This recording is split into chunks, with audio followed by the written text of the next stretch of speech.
Oke, bismillahirrahmanirrahim. Assalamualaikum warahmatullahi wabarakatuh. Terima kasih teman-teman. Waalaikumsalam warahmatullahi Di sini wabarakatuh. saya cuman jadi semacam sharing aja. Kemarin Mbak Tina katanya kebingungan untuk menyusun program pemberdayaan atau tema-temanya, terus mungkin banyak ilmu soal apa itu teknik-teknik atau sebenarnya pemberdayaan itu konsep dasarnya seperti apa.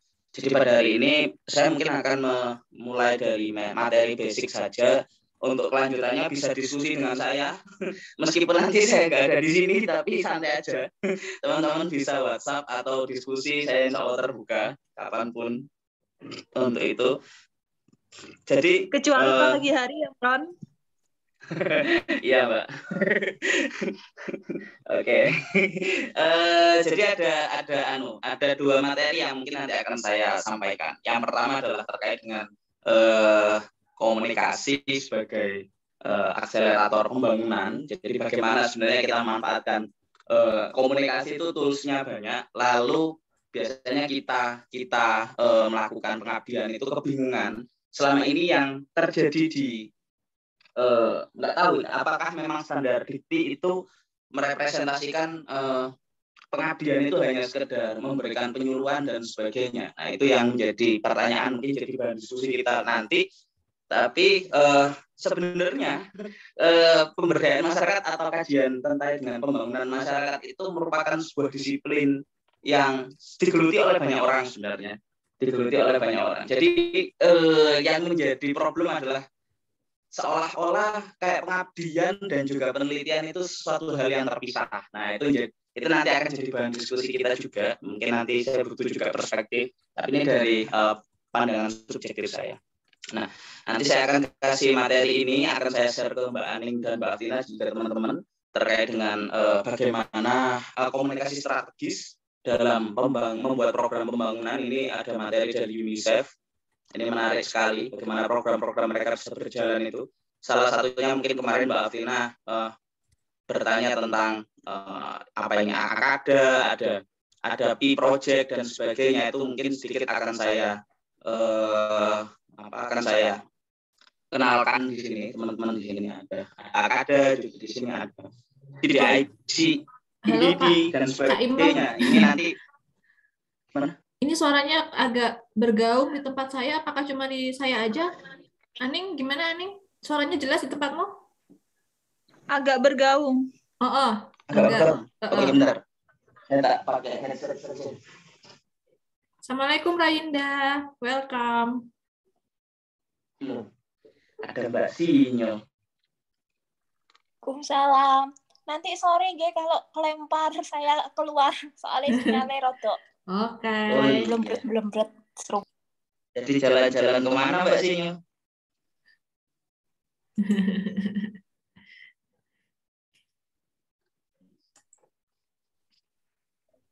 Oke, udah masuk nggak Mbak? Udah stabil nggak suaranya? Sudah lumayan lebih baik. Oke. Nah, ada beberapa metode yang nanti mungkin akan saya terangkan terkait dengan AKADA, lalu ada komunikasi channel dan sebagainya, ada P proses, itu nanti untuk aplikasinya. Nah, namun sebelum itu saya ingin sedikit menjelaskan terkait dengan apa namanya behavioral komunikasi itu sebagai program atau akselerator pembangunan itu sendiri. Kok ini nggak bisa di stop share ya? Bentar, Mbak. Bentar.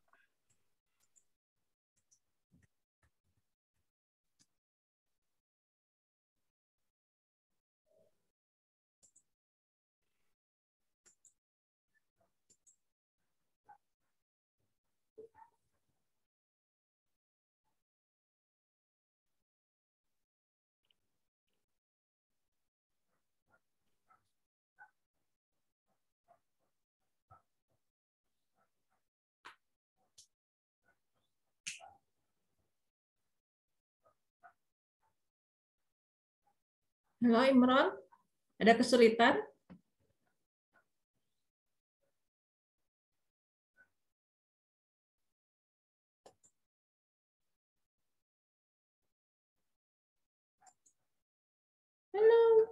Kok diem?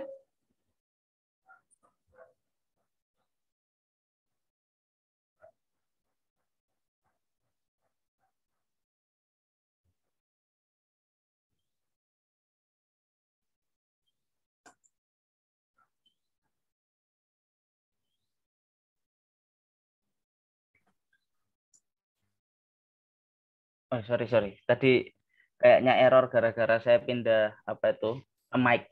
Jadi tidak Oke. bisa di stop start. Oke. Oke. Jadi nanti akan saya kasih materi ini, nanti kita akan diskusi saja. Ini adalah materi yang sudah saya saya rangkum lah untuk ditampilkan sesederhana mungkin karena menjelaskan terkait dengan pembangunan masyarakat dari nol itu sama saja dengan kita studi 2 tahun, Mbak. Jadi agak panjang nanti ceritanya. Nah, dari gambar ini mungkin Mbak Aftina ada yang aneh enggak, Mbak, dari gambar petani ini. Dari gambar petani lalu ada penyuluh. Kira-kira apa masalahnya menurut Mbak Aftina di sini? Mereka sedang apa? Sedang mengobrolkan sesuatu. Oke, mengobrolkan sesuatu. Kalau Mbak Aning mungkin sedang apa kira-kira? Iya, sedang berdiskusi. Oke, sedang berdiskusi. Ini adalah salah satu praktek kalau dalam komunikasi pembangunan namanya LAKU, latihan dan kunjungan. Jadi mereka melakukan kunjungan door to door, nggak hanya riset sebenarnya, pengabdian masyarakat juga bisa melaksanakan LAKU atau latihan kunjungan door to door. Jadi penyuluh itu datang ke sawah. Problemnya di Indonesia ini bukan hanya penyuluh ya, tapi semuanya penggerak atau pemberdaya. Itu ketika datang ke sana itu mereka pakai seragam kayak gini. Nah, itu jadi problem sebenarnya, Mbak. Itu jadi problem. Sebenarnya itu juga jadi problem. Kenapa jadi problem? Karena seolah-olah ada jarak di sini. Nah, ini ada jarak yang begitu luas antara petani dengan tampilan seperti ini. Mereka nggak akan pernah bisa menampilkan masalah-masalah mereka yang sebenarnya. Nah, ini menjadi problem di sini. Nah, ini bahas ini aja. Ini udah panjang sekali kalau di Kombang. Jadi seperti itu salah satunya. Nah, sebelum kita di sini, saya akan coba kenalkan terkait dengan sistematika berpikir pembangunan masyarakat atau developmentalism. Jadi kita ini selama ini menyadarkan masyarakat dan sebagainya. Mungkin teman-teman dari psikologi jauh lebih paham konsepnya. Namun simpelnya adalah ketika kita masih berpenampilan seperti ini poin di mana local knowledge dan imported knowledge ini tidak akan pernah bisa menjadi satu, Mbak Aftina. Tidak akan bisa ketemu. Nah, masalah terbesar dari ilmu-ilmu murni kayak kita adalah imported knowledge atau pengetahuan murni kita, itu kita paksakan ke mereka. Nah, itu jadi problem selama ini. Nah, tak lihat model pengabdian masyarakat, enggak hanya di Unima ya, di Indonesia, itu kan seolah-olah dosen menjadi paling tahu dan masyarakat tidak tahu apa-apa. Itu menjadi problem besar. Gitu. Nanti akan saya kasih contoh kasus kenapa PHP 2D di Ketundan itu kita jadi sedikit berbeda dan dapat apresiasi itu karena saya coba untuk mengetahui local knowledge mereka dan kita masukkan imported knowledge seperti itu. Sehingga kalau kita mengikuti proses sistematika berpikir ini antara imported knowledge dan local knowledge ini sehingga kesejahteraan itu atau tujuan akhir dari pembangunan masyarakat itu adalah keseimbangan antara output dan input yang mereka dapatkan. Mereka memberikan apa, kita memberikan apa, ada dialog di situ. Nah, itu yang sering kali gagal karena ada yang namanya hierarki atau dominasi. Nah, ini kan kayak didominasi sekali kalau di gambar ini seolah-olah seperti itu. Nah, ini menjadi problem. Nah, akhirnya sebenarnya masyarakat itu memiliki generic knowledge atau pengetahuan lokal yang general, yang asli, yang mereka miliki, yang sangat kalau dalam istilah kami itu local wisdom atau sebagainya. Kita seringkali mendengar itu. Jadi menjadi sesuatu yang menarik sebenarnya ketika kita kaji seperti itu. Nah, contoh-contoh dari generic knowledge ini ada dari buku Bermain dengan Kematian, ada sebuah desa pembatik di sana. Lalu sebenarnya mereka hampir satu desa tidak ada memiliki asuransi BPJS.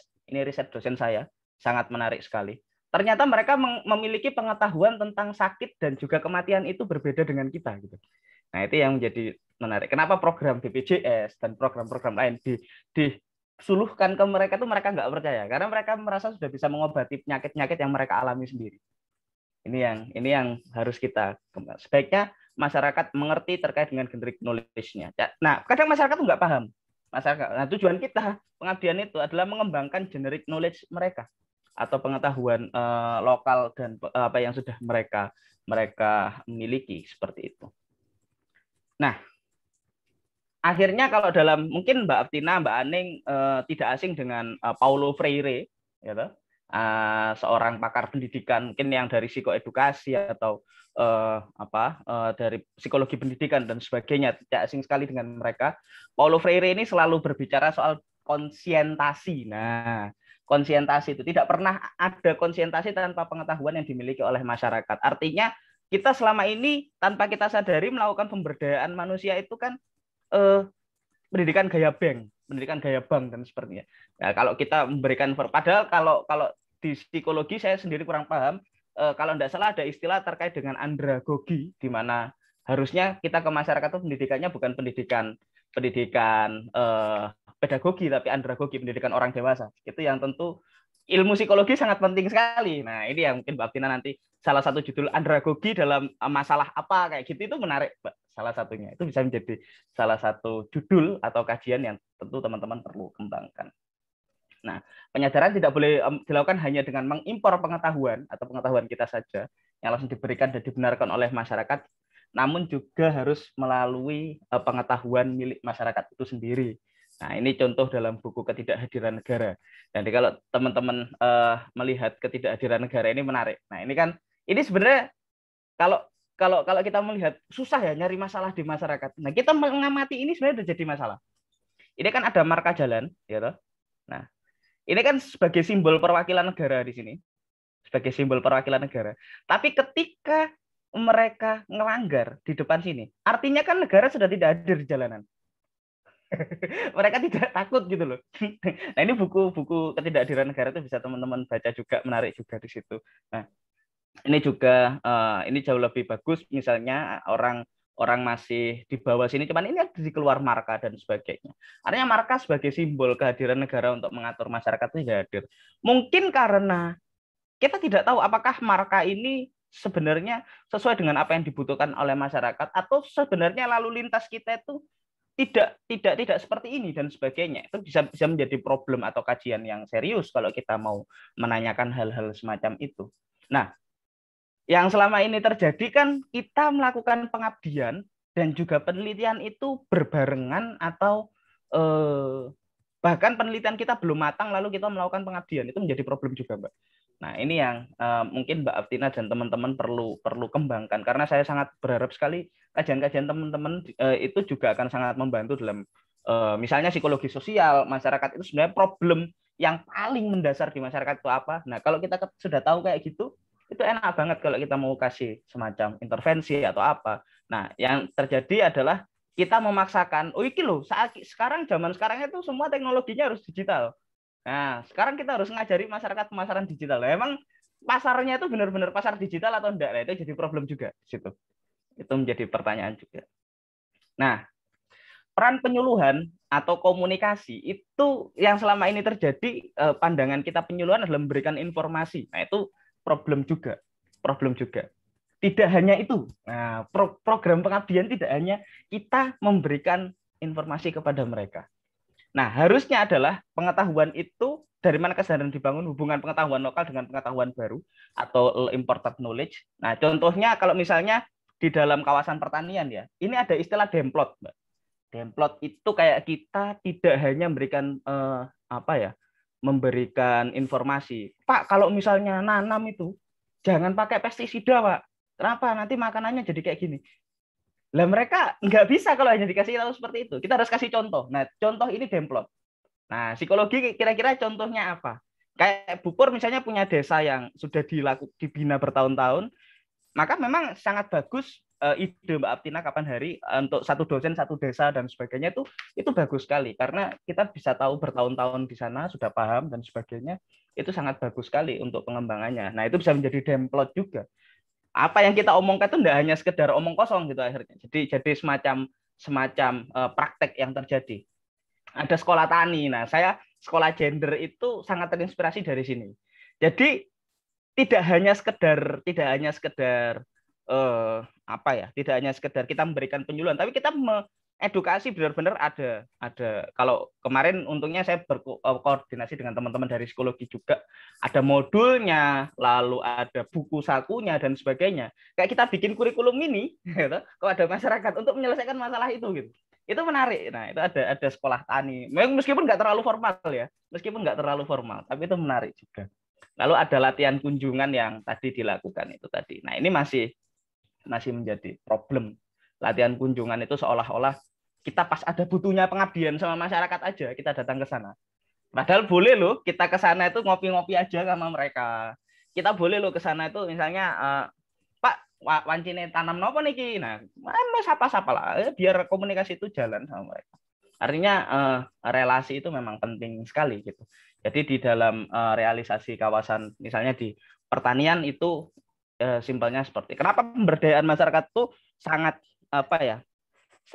dekat dengan kajian pertanian karena ya satu-satunya lembaga yang memiliki balai penyuluhan atau pemberdayaan masyarakat yang sangat komprehensif itu hanya Kementerian Pertanian karena BPTP Balai Penyuluhan Pertanian itu yang paling komprehensif dan tanpa adanya itu mungkin kita tidak bisa makan nasi dan sebagainya. Masyarakat itu malas untuk tanam dan sebagainya jadi problem juga.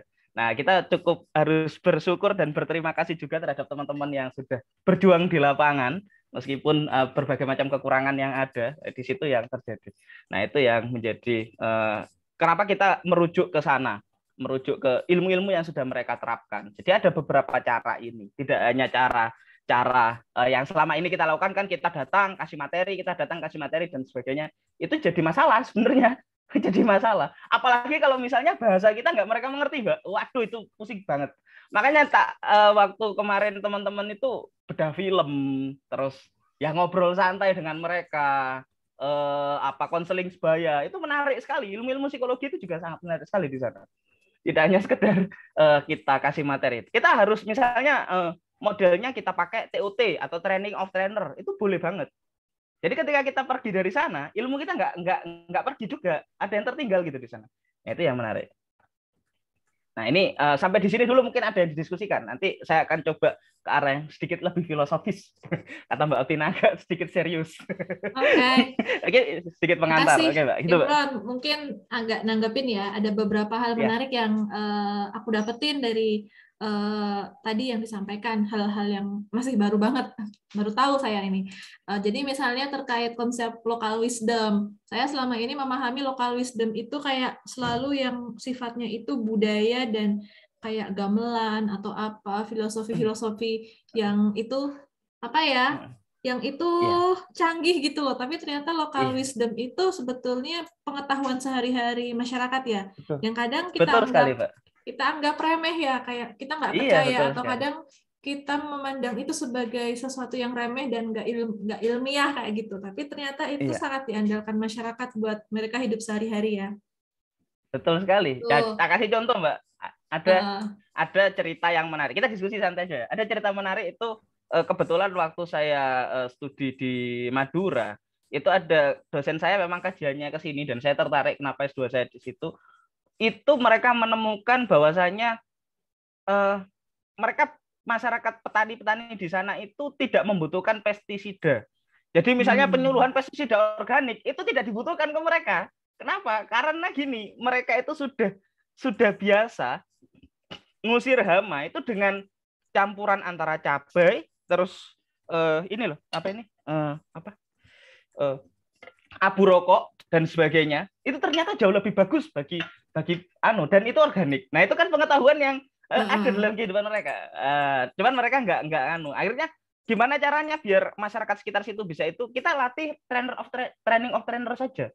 Mereka sudah punya pengetahuan itu, kita ajak untuk ke desa-desa lain, kita jadikan mereka percontohan dan sebagainya. Itu juga menjadi bagian dari pengabdian masyarakat seperti itu. Kalau yang di Ketundan kemarin apa lokal wisdomnya? Lokal wisdomnya adalah mereka biasa untuk bercengkrama. Nah, ini jadi tak tanya kebiasaan anak-anak di sini nongkrong wae. Ya udah makanya kita bikinkan gazebo, kita biasakan mereka nongkrong di sana dan sebagainya. Itu menarik di situ. Oh gitu. Oke. Itu yang pertama tentang lokal wisdom ya. Jadi kita perlu tahu juga ya kebiasaan di masyarakat itu apa ya. Itu karena jadi kekuatan di masyarakat ya. Dan gampang sekali kita masuknya, Mbak. Oh. Kita nggak jadi memaksakan imported knowledge. Lah kita mungkin kita ngerasa kita paling tahu. Nah, itu jadi problem sebenarnya. Iya. Ya, betul. Yang kedua berikutnya yang saya tahu itu perbedaan antara local knowledge sama imported knowledge. Memang banyak sekali program-program penyuluhan yang kita berikan, komunikasi itu sepenuhnya ilmu yang diimpor ya. Iya, Mbak. Betul. Iya. Oke, dan ternyata itu sulit sebetulnya sulit diterima oleh masyarakat ya yang seperti itu ya. Iya. Nah, Mbak Aftina sendiri ngerasain waktu PPMT toh, Mbak. Kalau kita ngasih aja mungkin ya datang pulang kayak gitu. Kita kan nggak tahu apakah mereka benar-benar membekas gitu kan di dalam kehidupan mereka. Karena kalau setelah memberikan penyuluhan tuh mereka pasif banget. Jadi cuma mendengarkan, mungkin itu karena ilmunya itu ya cuma mereka dengarkan saja tapi nggak bisa mereka pahami ya. Iya, gitu. betul sekali, Mbak. Oke, tak lanjut ya. Yo. Nah, ini yang agak filosofis katanya Mbak Aftina, mau agak yang sedikit serius. Kalau saya diskusi sama Mbak Aftina itu yang harus ada dasarnya. Oke, ini yang selanjutnya adalah sebenarnya ini semua ada filosofinya, Mbak. Ada ontologinya, ada epistemologinya dan sebagainya. Ini belum tadi cara itu belum menyentuh aspek filosofi pembangunan tadi yang misalnya penyuluhan yang tadi itu antara local knowledge itu sebenarnya tidak menceritakan tujuan akhir dari pembangunan masyarakat ya konsientasinya Paulo Freire tadi itu penyadaran masyarakat. Nah kan belum menyentuh aspek ontologi dan bagaimana epistemologinya. Nah itu kita kembali ke gambar pertama. Nah maka dari itu ada paradigma atau mazhab dalam pembangunan masyarakat. Nah ini yang mungkin Mbak Tina perlu dan teman-teman pahami dikit-dikit. Kalau dalam komunikasi pembangunan ya. Nah ini pembangunan masyarakat, komunikasi pembangunan sumbernya hampir sama. Setidaknya ada 3 mazhab pembangunan. Meskipun sekarang kami sedang mengembangkan ada yang namanya mazhab mazhab hetagogi, gabungan dari segala macam mazhab. Cuman saya sendiri masih belum begitu menguasai itu. Nanti akan saya share kalau saya sudah mengerti dan sebagainya. Nah itu ada bagian dari upgrading pengetahuan dan mungkin nanti akan saya share hetagogi dan sebagainya. Nah yang pertama itu, nah ini yang seringkali terjadi di pembangunan kita, top down, mazhab dominan. Kita seolah-olah jadi dokter yang menyuntik informasi segala macam ke masyarakat. Nah ini biasanya terjadi di dunia ketiga, Afrika, Amerika Latin, sebagian Asia, termasuk wilayah Indonesia. Hal ini disebutkan menurut para ahli, subjek pembangunan masyarakat yang dengan tingkat pengetahuan rendah tidak dapat berpikir secara mandiri. Agen pembangunan akan berupaya mendevelop total aspek kehidupan masyarakat tanpa campur tangan masyarakat sama sekali. Ini yang terjadi dalam pembangunan masyarakat yang selama ini kita alami. Kita nyari set sebentar, datang, pahami, oke, masalahnya ini, tapi nggak tahu sebenarnya apa yang mengakibatkan masalah ini. Nah, saya sangat sepakat sekali Mbak Tina perlu untuk melihat mungkin ini karena pengetahuan mereka sebenarnya makanan, misalnya kita kemarin bicara soal statik, makanan ini kayak gini dan sebagainya, itu penting. Itu sangat penting sekali memang. Nah, efeknya adalah apa akibat daripada pembangunan ini? Negara-negara di Afrika, Amerika Latin, ini kan setelah UN, UNICEF dan sebagainya pergi, mereka nggak bisa mandiri, Mbak. Ini menjadi problem. Mereka nggak bisa mandiri karena mereka sangat tergantung sekali dengan orang-orang pemberdaya gitu. Nah, karena apa? Karena semuanya dari mereka. Semuanya dari mereka. Ini kritik sering terjadi di era 1980-an sampai 2000-an awal. Ini mazhab dominan ini menjadi kritik sekali terhadap menjadi problem serius. Revolusi hijau itu kan kita nggak tahu gitu kan. Misalnya masyarakat di sana kembali lagi ke contoh pertanian. Masyarakat di sana itu paham nggak sebenarnya soal hama dan sebagainya itu mereka sebenarnya jauh lebih paham. Bahkan soal iklim mereka tanpa adanya Google Weather, mereka tuh sudah paham gitu loh. Oh ini mau hujan dan sebagainya itu mereka sebenarnya sudah paham karena ada pengetahuan mereka. Nah kita enggak, Pak, kalau misalnya mau nanam di musim panen itu baiknya tanaman gini gini gini. Akhirnya ketika tanah mereka ekosistemnya rusak dan sebagainya. Nah ini kan benar-benar karena kita nggak tahu lokasi itu menjadi problem juga. Sampai sejauh itu afiliasi atau relevansi daripada pembangunan top down itu masalahnya di situ. Namun, nah ini menjadi kritik juga. Untuk sesuatu yang berkaitan dengan hal yang urgent misalnya soal informasi baru seperti COVID dan sebagainya. Top down ini penting, Mbak. Karena mereka nggak tahu apa-apa soal itu. Nah, jadi tidak ditinggalkan sama sekali. Nah, kritik saya adalah orang-orang di mazhab pembangunan yang radikal itu mereka meninggalkan. Nah, padahal sebenarnya kalau menurut beberapa literatur ya atau misalnya pendapat beberapa pakar yang sering saya ajak diskusi, mazhab ini tidak harus ditinggalkan karena memang untuk kondisi tertentu force majeure seperti COVID dan sebagainya itu penting. Bayangkan kalau misalnya COVID kemarin aspirasi masyarakat kita tampung kan kacau, Mbak, jadinya. Itu. Nah, ini mazhab dominan. Selanjutnya ada partisipatif atau bottom up. Ini murni 100% masyarakat yang bikin program. Nah, ini murni sana. Apakah ini baik? Enggak juga. Ini enggak baik juga. Kita enggak bisa 100% percayakan ke masyarakat. Karena kenapa? Asumsinya adalah ketika mereka sudah bisa mandiri secara diri sendiri, seharusnya mereka tidak menghadapi masalah-masalah yang kita anggap sebagai sebuah masalah. Nah, ini asumsi dasarnya kayak gitu. Kalau secara deduksi kan logikanya kayak gitu. Nah, akibatnya adalah contohnya ini yang terjadi adalah dana desa mulai tahun 2014 sampai 2018 itu banyak sekali penyelewengan karena ya udah pemerintah kasih uang 1 miliar, program terserah kamu, semuanya beton jalan, padahal butuh nggak beton jalan, enggak. Semuanya bikin jembatan, enggak butuh padahal semuanya bikin jembatan. Nah ini dana desa jadi salah satu program partisipatif yang menurut saya agak gagal karena mereka kelewatan bablas bebas. Nah seperti itu.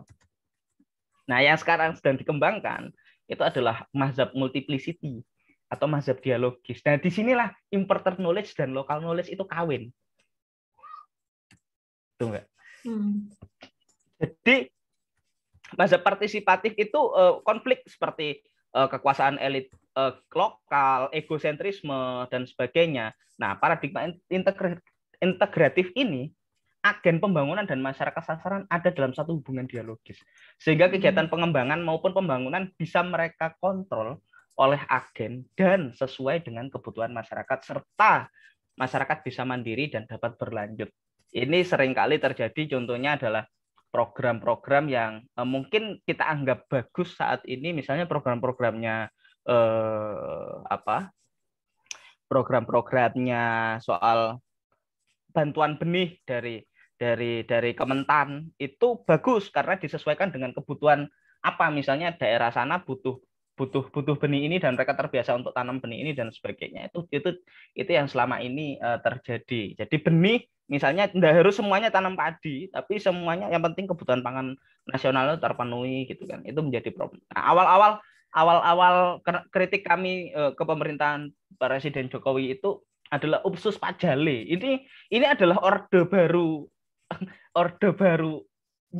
di era digital menurut saya, Upsus Pajale itu. Kenapa? Karena ada sebuah upaya khusus, petani harus nanam padi, jagung, dan kedelai. Padahal kita nggak tahu orang-orang di sekitar sini itu biasanya tanam singkong. Ya, itu kan jadi problem juga. Tidak ada dialog di sini. Nah, akhirnya kalau tidak salah tahun 2018-2017 kita gagal panen. Tidak salah pada saat itu harga beras cukup naik. Nah, itu salah satu kritiknya adalah harus ada dialog. Nggak bisa kayak gitu. Itu menjadi problem. Ini menjadi yang harus kita lakukan, yaitu tadi. Kalau secara aplikatifnya dialog sekolah lapang lalu demplot dan sebagainya ini adalah implementasi dari mazhab multiplicity seperti itu. Nah, tak sedikit ulas ke konsep teori. Jadi mau tanya dulu. Jadi gimana, Mbak? Mau konfirmasi dulu. Berarti modelnya ada 3 ya? top down, Mm-mm. bottom up, atau model yang integratif. Berarti Betul. secara umum model apa ya, paradigma Pemberdayaan pembangunan masyarakat. itu ada 3 ini. Untuk yang model 1-2 sudah lumayan paham, tapi yang untuk model integratif itu ada proses dialog. Ini contohnya seperti apa? Kalau misalnya contoh yang kemarin kami lakukan di Prodi itu kan yang mau PKK milenial, itu sebelum kita melakukan pengembangan proposal itu kita melakukan FGD dengan mendatangkan PKK milenial. Nah, apakah itu yang dimaksud dialog di mazhab integratif itu kayak gitu? Kita menggali dulu kebutuhan itu apa, kayak gitu. Betul. Iya, itu dalam tahapan awal, Mbak. Oh, gitu. Nah, yang sering kali kelewat kan di tahapan pelaksanaan dan evaluasinya nggak terjadi dialog. Oh, dialognya seperti apa kalau di tahap pelaksanaan dan evaluasi? Di tahapan pelaksanaan kita harusnya ada monitoring. Nah, monitoring itu kan selama ini kita cuma ngelihat program kita sejauh mana, tapi nggak pernah nanya, kamu puas nggak terhadap program kita?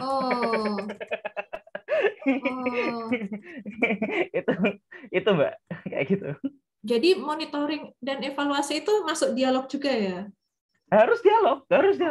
Paling nggak gini, kan kemarin teman-teman waktu di sana itu kan tak bilang setiap kali ada materi atau kegiatan, coba kalian survei kepuasan atau kalian paling nggak, kalau paling simpel kan kayak gitu, lakukan survei kepuasan atau paling nggak ajak ngobrol lah anak-anak tadi, biar materi ini tadi kurang apa dan sebagainya, itu bagus.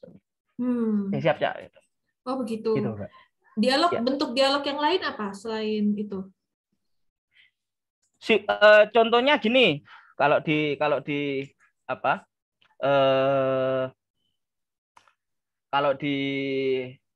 beberapa kegiatan misalnya penyuluhan padi misalnya, itu yang sering terjadi adalah mereka melakukan laku tadi itu, Mbak, latihan kunjungan itu tadi. Jadi misalnya kita datangnya mereka secara door to door juga, itu penting juga, itu salah satu bentuk dialog juga. Pak, kira-kira penyuluh kami udah bener nggak Pak ini nyampaikan ini? Pak, penyuluh kami udah nggak, kan seperti itu. Gitu, itu yang sering juga terjadi. Atau misalnya setiap kali kegiatan kita kasih baseline masyarakat kita sampai di sini, pengetahuan kita di sini. Nah, harapan kita adalah di sini. Nah, kalau Mbak Tina kan sukanya cara logisnya kayak gitu. Nah, itu boleh Mbak. Misalnya kita di tahapan ini, itu kita adakan FGD lagi. Pak, kita kurang apa Pak? Boleh kayak gitu. Jadi FGD jangan hanya sekali 2 kali. Nah, satu, ini memupuk kemitraan. Penting sekali untuk antara kelembagaan ini, penting sekali. Lalu yang kedua, ini akan bisa memonitoring atau menjaga program kita ini sesuai dengan real. Atau bahkan mungkin ada semacam evaluasi gitu loh di tengah. Ternyata kalau materi ini mau PPT tok bosen Mas, mbok sekali-kali diajak nyanyi. Nah, kadang-kadang kayak gitu, mintaan kayak gitu. Oke. Menarik ya, ternyata proses dialog itu kaya banget ya. Baru tahu saya. Kaya, Mbak. Oke, lanjutkan. Dialog kan ada dialog yang dialog yang kita langsung gitu kan, maksudnya komunikasi secara, ada yang komunikasi tertunda dan sebagainya melalui media sosial atau melalui survei, itu juga bagian dari dialog sebenarnya. Kita menanyakan, mereka merespon, itu kan juga komunikasi. Lalu kita evaluasi kayak gitu, Pak, sudah kita lakukan kayak gini, hasil surveinya gimana? Wah, apik Mas, nah kayak gitu. Oke. Gitu. Ya, lanjut.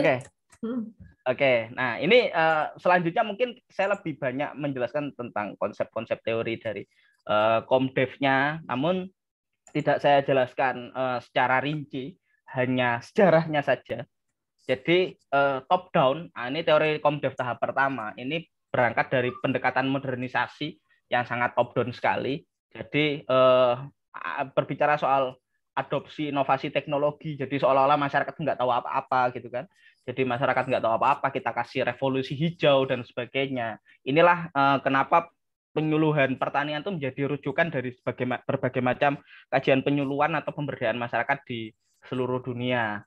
FAO dan sebagainya itu merupakan organisasi yang paling berhasil untuk menangani hal-hal semacam itu. Untuk misalnya organisasi keperempuanan dunia, organisasi apapun, itu kan belajarnya sama FAO dan sebagainya. Karena pangan ini urusan paling kompleks. Kalau udah selesai, wah kita kelaparan sampai sekarang. Ini menjadi problem kompleks sekali. Namun ada masalah-masalah yang tak ceritakan tadi itu. Nah, antitesis rural development. Jadi pengembangan aspek manusia bersifat sekunder sebagai sasaran akhir. Nah, ini yang jadi kritik tidak humanis lah, kalau dalam orang psikologi bilangnya itu. Duplikasi dalam program pembangunan karena bersifat sektoral, kurang sinergi dan integrasi antar sektor. Ini lucu, ada sebuah kasus. Pernah ini dosen S2 saya bercerita. Saya juga waktu itu ikut terlibat risetnya.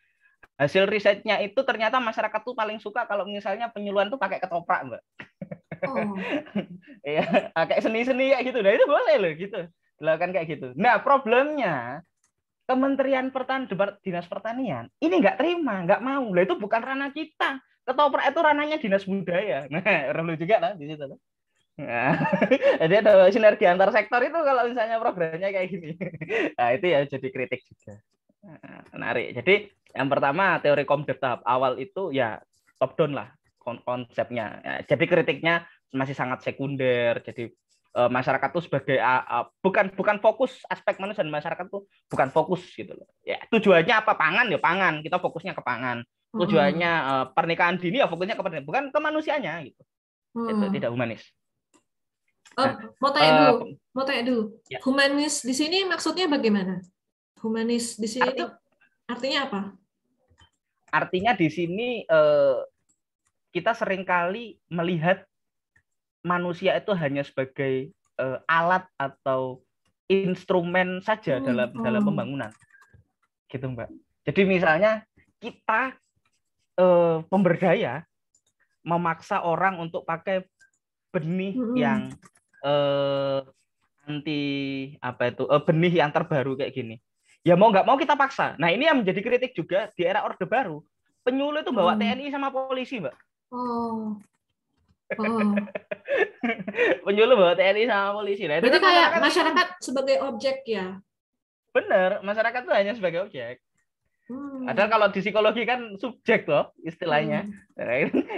Ini sebenarnya sangat menarik sekali kalau teman-teman dari psikologi mau mendalami kajian-kajian ini, bagus menurut saya. Mbak Aning kan punya concern ke psikososial, itu bagus juga. Nah, ini perkembangan tahap yang kedua. Jadi rural development menuju ke regional development. Ini koordinasi antar sektor, kesenjangan.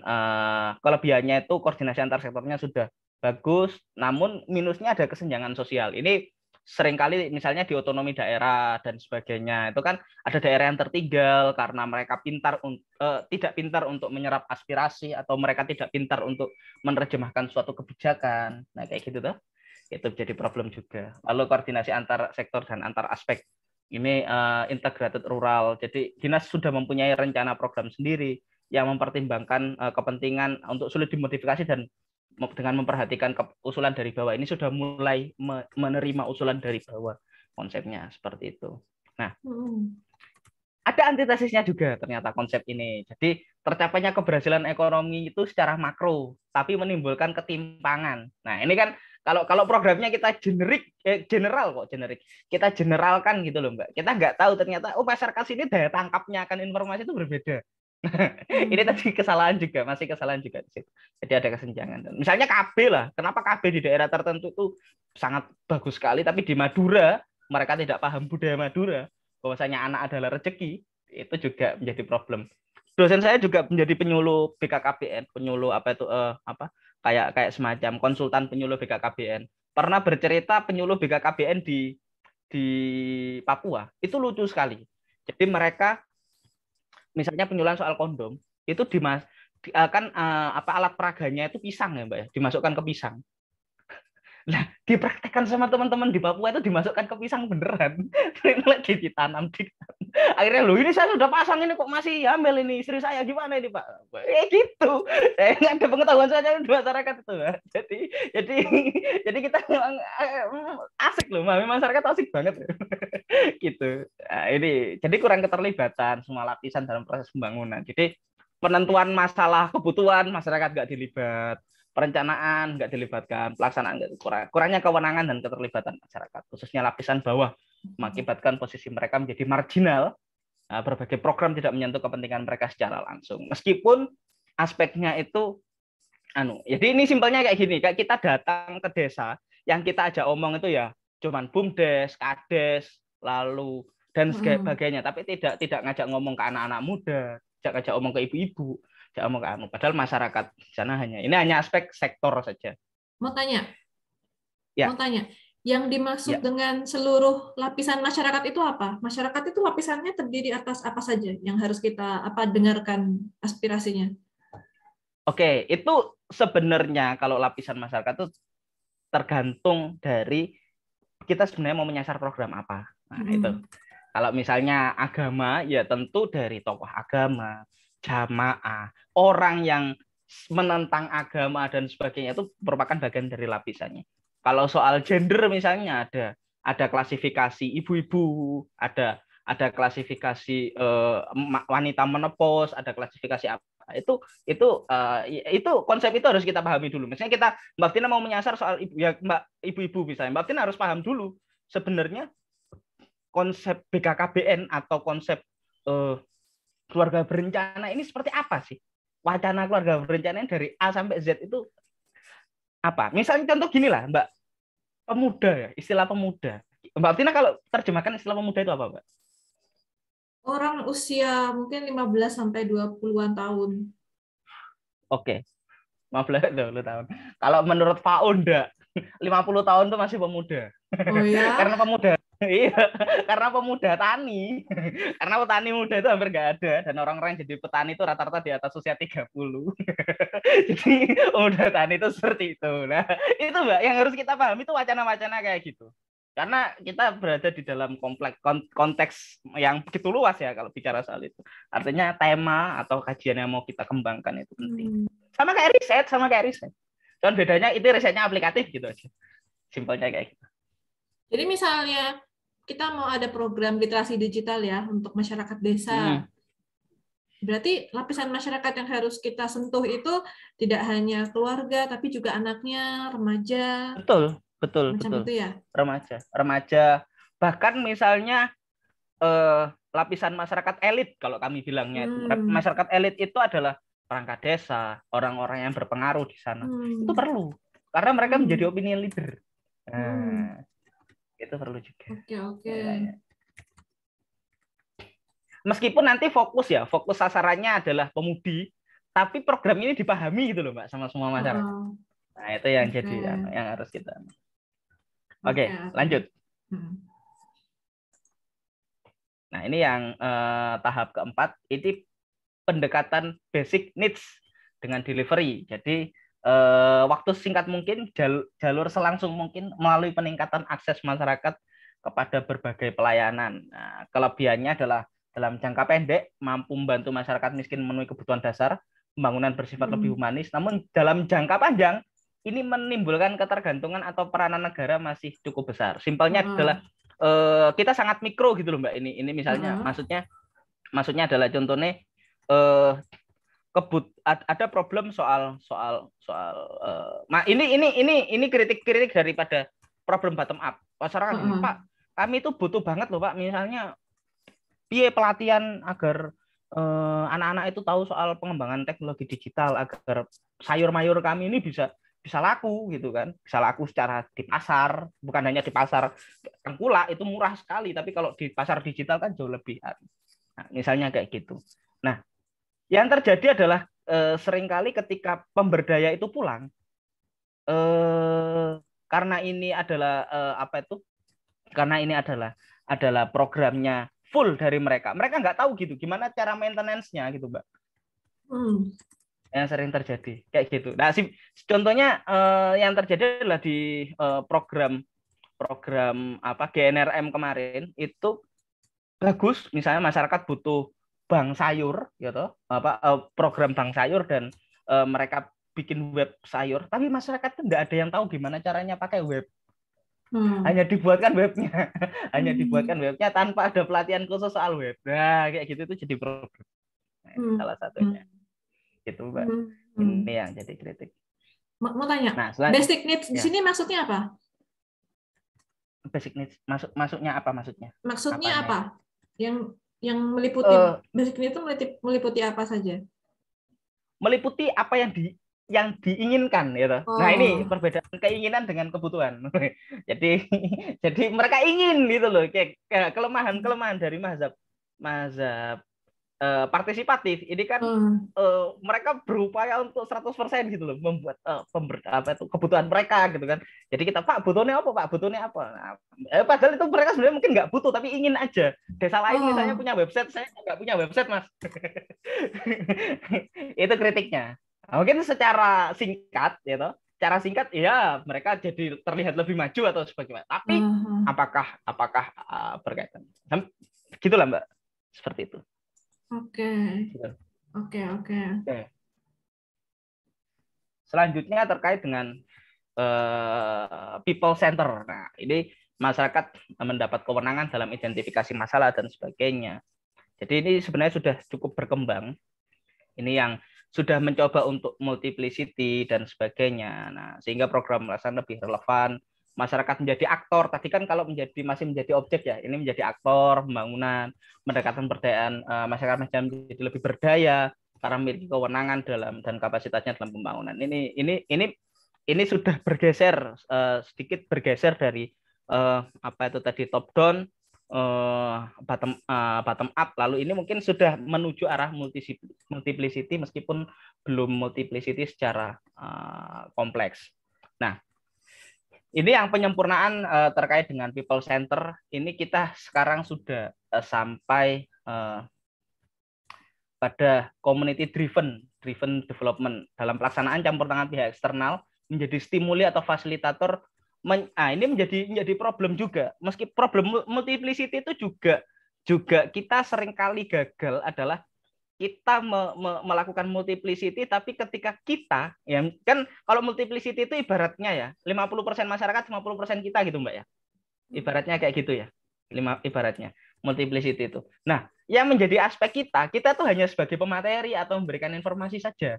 Sehingga ketika kita pergi, nah itu toh sentuhan eksternal itu terhenti gitu, tindakan kolektif masyarakat terhenti. Jadi ini menjadi kritiknya adalah ketika tidak memunculkan lokal champion.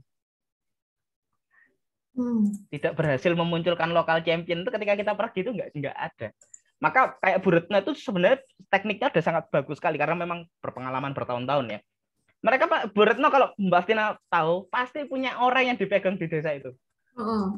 Nah, itu lokal championnya. Artinya itu yang digerakkan. Jadi ketika Bu Retno pergi, orang itu yang nanti akan meneruskan kegiatannya. Gitu.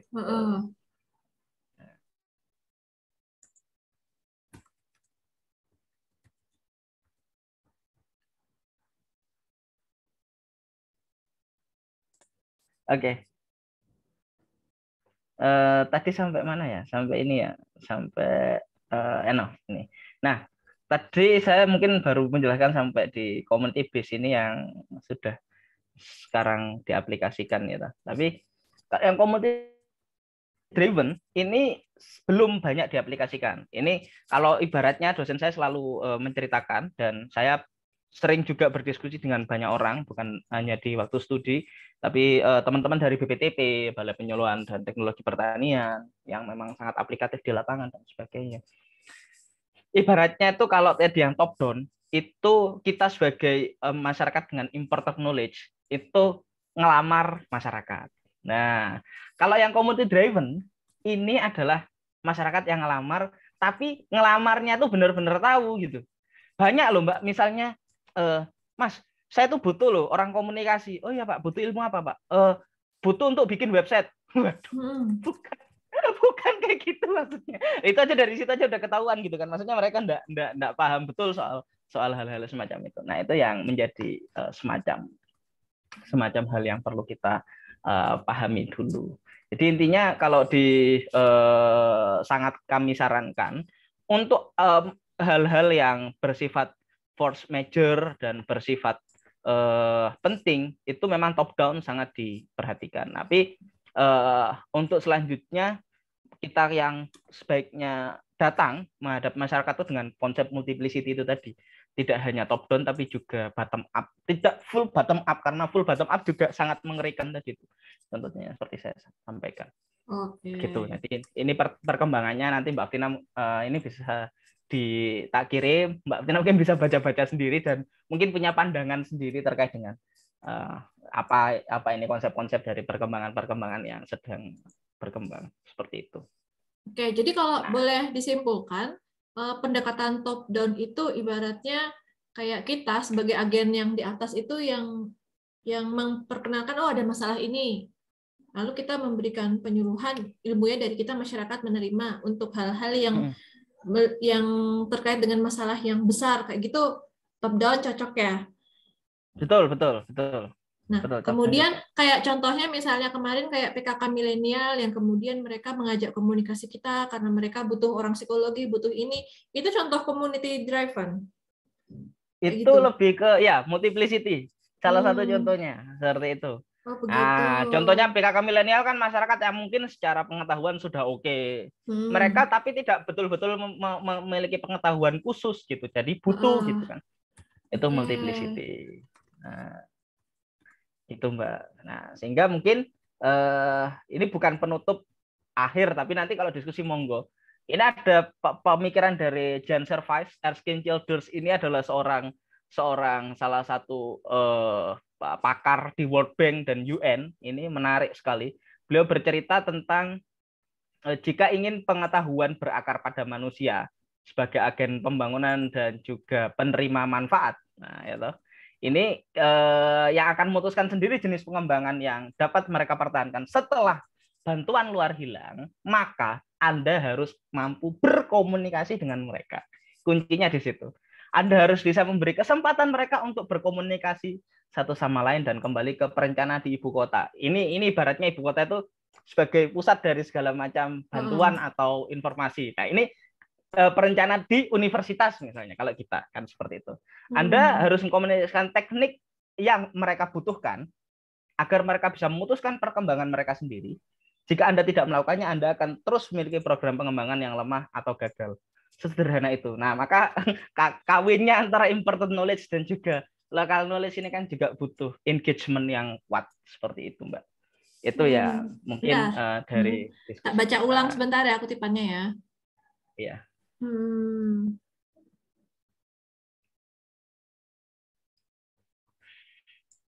Oke. Mbak Ning, sehat Mbak Ning? Lagi makan. Makan. Waduh, Sehat ada Mas Imron. Ada Mem Sandi. Gimana Brian 2.0 Dek Saka? Sehat. Oh, lagi di jalan. Mas Imron. Iya, Mas Mbak Imron, aku mau tanya. Monggo. Mungkin ini di luar konteks ya.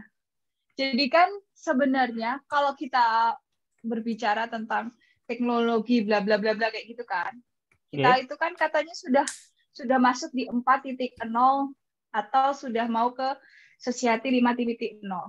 Nah, tapi pada kenyataannya di Indonesia sendiri itu kan nggak bisa seperti itu. Kita masih ada yang agraris, kita masih ada yang ini kayak gitu-gitu. Nah, sebenarnya itu tuh apakah memang kita harus masuk misalnya ke yang suku-suku, padahal kan nggak semua orang merasa bahwa teknologi itu perlu. Nah, kita itu sebagai akademis itu harus gimana gitu loh. Apakah kita tetap harus melakukan penyuluhan atau melakukan pengembangan di desa itu, atau memang nggak bisa dipaksakan, kalau memang mereka merasa tidak perlu ya sudah nggak, jadi kayak gitu. Halo. Aku udah suaraku masuk enggak? Masuk. Oke. Ini kok enggak bisa keluar ya stop share-ku ya? Mbak coba masuk stop share enggak, Mbak? Stop share. Masuk share. Masuk bikin share baru gitu loh. Karena ini sudah simultan kan. Buat share baru soalnya gimana? Mbak Tina buka apa gitu misalnya, buat share screen apa gitu. Biar aku bisa keluar. Kayaknya ini error. Oh ya udah. Oke, udah ya.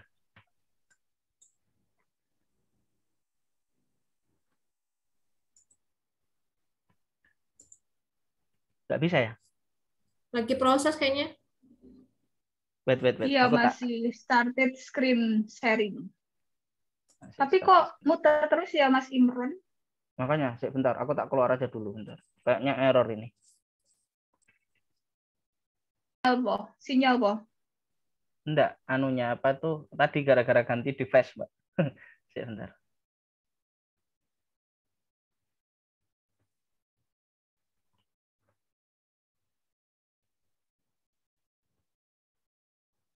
Simpel ya, tak kasih contoh ya. Tak kasih contoh. Mbak Aning pernah dengar kendeng enggak, Mbak? Apa itu? Masyarakat sedulur sikep di daerah Kendeng yang kasus sama semen itu loh. Samin. Oh, pernah Ya, dengar. pernah dengar ya? Pernah Tapi dengar ya? nggak tahu itu daerahnya mana. Yang masalahnya Nah, itu dengar tapi nggak tahu. itu kan salah satu problem di mana kita memaksakan modernisasi ke mereka. Jadi mereka yang masyarakat agraris kita paksa untuk jadi masyarakat industrialis. Salah satunya contohnya kayak gitu. Nah, yang terjadi sebaliknya itu di Gresik. Nah, tapi mungkin di Gresik ini tidak banyak yang tahu. Kenapa semen Gresik itu bisa stabil dan masyarakatnya nggak protes? Ini kan sebenarnya nggak ada yang pernah mempertanyakan hal semacam itu. Di Gresik, Mbak, sebenarnya saya mau share screen, cuman kok nggak bisa ya? Coba mungkin Mbak Aftina nanti bisa searching di YouTube. Ada yang namanya HAG, Haul Akbar Gresik. Haul itu haul ya, kayak semacam event pengajian tahunan yang dilaksanakan PT Semen Gresik, gitu. Dilaksanakan PT Semen Gresik secara tahunan. Mereka menutup jalan protokol, seluruh warga Gresik datang, gitu. Seluruh warga Gresik datang, dan mereka pengajian itu dari jam 7 pagi sampai jam 7 malam lebih bahkan. Itu dilaksanakan setiap tahun sejak Semen Gresik berdiri. Itu pendekatan yang sebenarnya mereka paham, masyarakat Gresik ini religius. Nah, karena lahannya saya harus pakai pendekatan ini agar mereka bisa terima imported knowledge atau modernisasi yang saya bawa. Tapi mereka nggak menghilangkan gitu, nggak menghilangkan itu. Nah, yang terjadi di Samin itu karena dialognya tidak jalan. Dialognya Kenapa? tidak jalan. Masyarakatnya kenapa? Di mana, Mbak? Kenapa sebabnya? Di Samin. Karena masyarakat Samin itu sebenarnya secara kultur itu jauh berbeda dengan kita. Memang sebenarnya tidak apple to apple membandingkan semen Gresik dan Samin, karena secara kultur itu mereka misalnya ketika tak kasih kalau dalam komunikasi kan ada kode biner ya. Ini salah satu dari riset saya dan teman-teman. Saya diskusi dengan teman-teman, hasil riset teman saya di situ sangat bagus sekali. Kode binernya itu ketika mereka ditanya berapa anaknya, jawabannya 2 meskipun 10. Kenapa? 2, lanang dan wedok. Ada pengetahuan seperti itu yang tidak dipahami gitu sama orang yang mau kasih imported knowledge ke mereka. Jadi problem serius di situ. Akhirnya ya konflik. Nah, kalau Mbak Aning tadi pertanyaannya adalah apakah kita harus melakukan digitalisasi ke masyarakat misalnya suku Baduy atau orang-orang Tengger dan sebagainya? Enggak, Mbak, enggak harus menurut saya. Biarkan saja. Kenapa kita negara demokrasi dan modern? Kita nggak belajar sama di Amerika, di mana mereka itu menyediakan sekian persen lahan mereka untuk masyarakat Indian dan tidak ada intervensi negara sama sekali di sana. Wasra mungkin pernah baca itu ya. Nah, itu yang Indonesia itu yang masih belum berjalan. Sehingga justru budaya lokal, ini lokal wisdom yang mungkin dipahami masyarakat umum ya. Budaya lokal itu justru untuk memahami lokal wisdom yang nyata-nyata ada aja. Misalnya kayak tadi. Itu kita belum selesai, apalagi memahami lokal wisdom yang mungkin bergeser sedikit saja atau kebiasaan sehari-hari mereka sedikit saja. Itu kepekaannya mungkin masih sangat kurang. Jadi menurut saya nggak perlu kita lakukan pemberdayaan yang berkaitan. Misalnya kalau berbicara soal hajat hidup mereka penting, Mbak. Misalnya perilaku hidup sehat, nggak boleh kawin dini dan sebagainya agar anaknya nggak stunting, itu penting karena itu hajat mereka, karena mereka bagian dari negara. Cuman kalau budaya mereka sudah bersentuhan dengan budaya mereka, bener salah menurut negara itu sudah tidak bisa diaplikasikan lagi gitu Mbak Aning. Oke, makasih. Berarti kita harus mengerti bahwa memang mereka merasa nyaman dengan hidupnya sekarang, kemudian memang belum merasa membutuhkan, ya tidak perlu dipaksa untuk digitalisasi atau industrialisasi gitu ya. Iya, betul. Kecuali kalau misalnya kayak kalau yang diceritakan Mas Imron yang tadi itu memang dia sudah agak terbuka gitu ya masyarakatnya ya. Di Gresik ya, Yang di masyarakatnya sudah agak terbuka. Iya, di Gresik masyarakatnya sudah agak terbuka. Bahkan saking terbukanya, nah karena yang pertama kali masuk di sana kan semen dan petrokimia ya, petrokimia Gresik dan semen. Itu gantian petrokimia dan semen Gresik itu bikin event kayak semacam itu. Sekarang itu hampir semua brand yang Mbak Aning pakai dalam kehidupan sehari-hari itu dari Gresik, Mbak. Coba teman-teman Mbak lihat. Mie Sedap, Mas Pion, New Era, semuanya produk-produk seperti Wilmar, apa itu banyak sekali produknya, termasuk itu dari Gresik semua. Dan mereka menjadi kota industri yang sangat besar, tapi kultur religius mereka nggak hilang. Nah, ini yang menarik. Iya kan seringkali orang nggak mau dimasukin orang-orang luar karena takut itu kan kebudayaannya hilang, kemudian betul Mbak, norma-normanya bergeser. Betul sekali. Nah, itu kalau dalam psikologi mungkin ada norma sosial dan sebagainya, itu penting sekali. Nah bagaimana cara mempertahankan norma itu dan imported knowledge kita imported knowledge kita bisa diterima, itu pekerjaan yang sangat sulit. Karena kerjaan setahun 2 tahun itu pekerjaan yang sangat kompleks. Nah, butuh riset yang benar-benar riset dalam gitu di sana. Karena saya yakin waktu awal-awal, mungkin saya belum lahir, tahun 60-an itu semen dan petro masuk sana sebagai BUMN. Itu mereka mungkin pendiri-pendirinya juga orang-orang sana sendiri karena mereka paham gitu dengan kulturnya. Kok keren sekali ya. Saya dewasa ini baru sadar, kok keren sekali mereka punya bayangan sampai setiap tahun atau bahkan setiap event-event tertentu mereka tuh bikin acara keagamaan, perusahaan multinasional, bukan multinasional saja. Sebenarnya Indonesia kan sudah perusahaan internasional sekarang sama petrokimia itu bikin event kayak gitu untuk masyarakat dan juga stakeholder utamanya itu. Nah, kita yang dari akademisi mungkin kita kurang begitu peka dengan hal-hal semacam itu. Itu yang kelewat lah menurut saya. Gitu, Mbak Aning dan Mbak Aftina. Oke, menarik banget. Siap. Misalnya ada kasus gini, misalkan masyarakat itu nggak sadar kalau yang mereka alami itu suatu masalah sebetulnya. Ya. Misalkan kayak pernikahan dini menjadi salah satu faktor stunting, semacam itu. Betul. Itu kita sebagai agen pemberdayaan masyarakat itu perlu bagaimana? Pakai modal yang mana lebih baik? Kayak gitu. Gini. Misalnya mereka nggak sadar dengan problem mereka sebagai sebuah masalah ya. Lalu kita ingin kasih semacam intervensi atau apa gitu kepada mereka. Sebaiknya menurut saya kita lakukan asesmen. Nah ini nanti kita baru masuk ke metode, Mbak. Kita lakukan asesmen. Nah kalau orang psikologi, entah nggak tahu ya asesmennya psikologi sama Ilkom itu bedanya di mana. Cuman kita kalau di Ilkom itu kita biasa paling enggak itu lakukan preliminary research atau pendahuluan, survei pendahuluan ke mereka. Jadi ini nanti filenya bisa saya share, ini bisa Mbak Altina dan Mbak Aning baca. Ini ada beberapa metode seperti akada dan sebagainya. Sebenarnya di mata kuliah Kombang itu anak-anak udah tak kasih materi ini loh, cuman nggak tahu anak-anak itu paham apa enggak. Nah,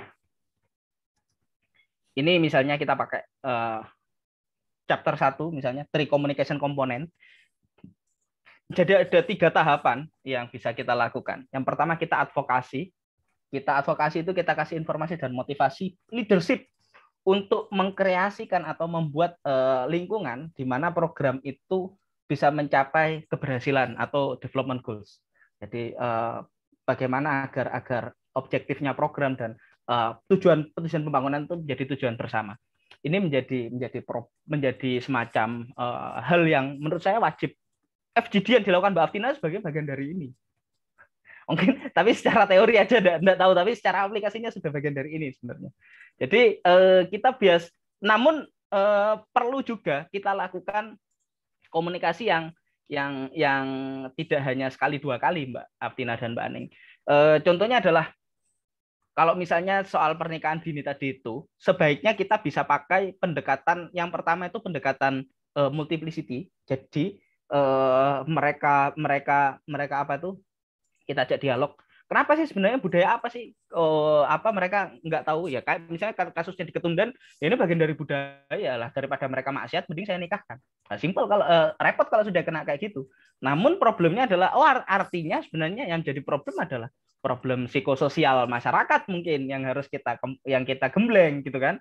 Sebenarnya menikah itu bukan solusi gitu. Nah, itu yang perlu kita. Artinya di sini mungkin dari awal kita bisa gali lebih dalam sehingga nanti intervensi atau metodenya itu bisa lebih ceto. Saya selalu bilang kepada mahasiswa atau kepada siapapun, kita itu sebagai seorang akademisi, jadi jangan berpikir kalau akademisi ilmu sosial itu adalah akademisi yang sembarangan. Ya sama dengan ilmu-ilmu eksak. Kalau ilmu eksak orang nggak dirongsen atau orang nggak diperiksa lebih detail, lalu kita putusi dia sakit asma padahal dia sakit paru-paru, ya nggak sembuh-sembuh. Nah, simpelnya kayak gitu juga, sama. Problemnya misalnya ini ketika hal semacam ini adalah problem yang tentu membutuhkan intervensi bertahun-tahun atau berbulan-bulan, kita nggak bisa lakukan hanya sekali dua kali. Kita harus punya planning yang jelas. Misalnya tahun ini kita pahamkan dulu kognisi mereka. Baru yang kedua kita kembangkan dulu ini menjadi wacana publik. Nah, tahun kedua misalnya campaign soal pernikahan dini. Tahun ketiga baru gimana caranya agar kita menekan. Nah, ini top down, Mbak. Justru top down bisa di akhir. Kita menekan agar Pemdes itu menerbitkan perdes atau aturan agar melarang pernikahan dini. Nah, itu bisa. Oh, berarti model-model itu bisa dicampur-campur ya, kapan top down? Oh, bisa. Bisa, Mbak. Nah, kalau misalnya yang radikal tadi soal perdes itu kan nggak bisa kita multiplicity. Dialog ya repot toh. Kalau perlu kita datangkan dinas sosial atau perempuan dan anak untuk intervensi desa. Bahkan Pak Wali Kota, Pak Wali Bupati misalnya. Pak iki kita jadikan program bertahun-tahun tapi susah. Ya harusnya ada perdes. Jadi di bawah ini nggak boleh orang nikah di desa itu tanpa tanda tangan kades. Nah, kan kayak gitu lebih enak. Nah, selama ini belum ada gitu intervensi sampai tahapan itu belum ada. Ini yang model-model ini. Nah, untuk lebih detailnya mungkin Mbak Aptina, Mbak Aning bisa baca. Jadi ada 3 model utama. Nah, salah satunya dalam komunikasi, strategi komunikasi, Komstra. Ini kajiannya Mas Hantoro juga sebenarnya Komstra. Nah, justru kalau menjelaskan soal Komstra, ini lebih bagus Mas Hantoro kalau komunikasi strategis ini. Namun kalau saya lebih banyak ke bagaimana penyusunannya. Kalau di aplikasinya mungkin Mas Hantoro jauh lebih bagus. Tapi kalau di penyusunan dan sebagainya itu saya lebih banyak di sana. Nah, Komstra ini dari programnya UN. Yang pertama ada AKADA. Ini adalah Assessment Communication Analysis, Desain dan juga nggak bisa ini turunnya. Desain dan juga action daripada kegiatan kita. Nah, selama ini kan kita assessment action. Ini yang salah. Yang sering terjadi kan kita assessment, datang, situation report, ya toh, ini analisis situasi. Lalu actionnya apa? Desain strateginya mungkin hanya tertulis di proposal. Tapi kita tidak detail gitu. Desainnya kita pakai advokasi kah? Kita pakai sosial mobilisasi kah? Kita pakai behavioral development communication kah? Atau apa? Kan kita nggak sampai ke sana. Itu yang menjadi problem juga. Jadi tahapan dari AKADA ini semacam sebuah siklus yang berputar. Jadi dari evaluasi ini, misalnya dari action ini, hasil evaluasinya itu bisa menjadi asesmen baru gitu. Ya setelah 1 tahun atau 1 bulan kita melakukan kegiatan, paling lama ya kegiatan, paling bagus kegiatan ya nggak hanya sebulan sih, paling enggak ya 6 bulan lah. Makanya PHP 2 atau MBKM, KKNT dan sebagainya itu bagus sekali sebenarnya, karena minimal lah itu, minimal sekali. Karena kalau kita misalnya pakai pendekatan yang paling simpel sekalipun, itu baru bisa kelihatan pengetahuan masyarakat naik atau apa, itu bisa diukur dengan ini. Nah, Simpelnya gini, Mbak. Ini tak kasih contoh. Mbak Tina misalnya mau bikin misalnya program pengentasan pernikahan dini gitu kan di sana atau apa gitu. Nah, asesmen, oh ternyata pernikahan dininya akibat daripada program budaya. Nah, lalu kita ini lakukan komunikasi analisis. Kalau budaya berarti penyampaiannya harusnya kayak gimana? Nggak bisa dong kalau kita mau merubah budaya seseorang, merubah pengetahuan budaya, kita kasih penyuluhan saja yang kayak tadi tak contohkan. Harus ada demplot, ya toh? Demplot. Nah, demplot di Ketundan kemarin, saya itu siapa yang tak jadikan demplot? Itu adalah teman-teman di Duta Genre sebenarnya. Teman-teman Duta Genre. Karena anak-anak muda toh, mereka bisa bercerita gitu loh, Mbak. Bisa bercerita, mereka kontaknya anak-anak Duta Genre itu tak kasihkan ke mereka. Kalau butuh diskusi soal apa sama mereka, kayak gitu itu boleh.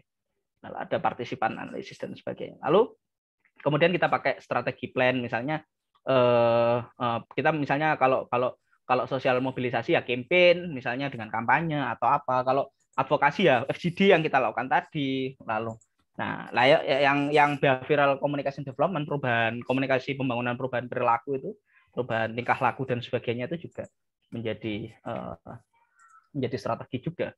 Lalu kita pakai determinasi siapa yang akan kita jadikan partner, channelnya apa, pendekatannya apa, people, tone. Ini kan model komunikasi misalnya. Approach KAP, komunikasi antar pribadi. KAP itu bisa, Mbak, jadi program komunikasi pembangunan atau pemberdayaan. Nah, artinya ngajar KAP itu, KAP itu bisa. Misalnya anak-anak jadi konseling sebaya gitu kan. Jadi kok nggak ada penyuluhannya, Bu, kok nggak ada sebenarnya. Iya, anak-anak itu datang tiap hari, Pak, ke sana ngajak mereka ngopi, itu bagian dari komunikasi pembangunan mereka. Gitu. Ya, memberikan wacana baru dan sebagainya. Nah, lalu ada partner roles, tugas kepala desa apa dan sebagainya, itu juga bisa.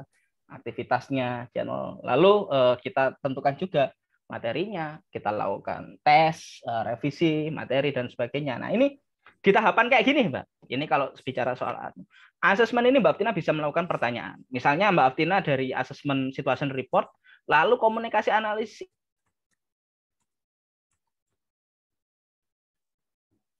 sampai asesmen. Nah, jadi misalnya Mbak Tina lakukan uji beda itu boleh, Mbak.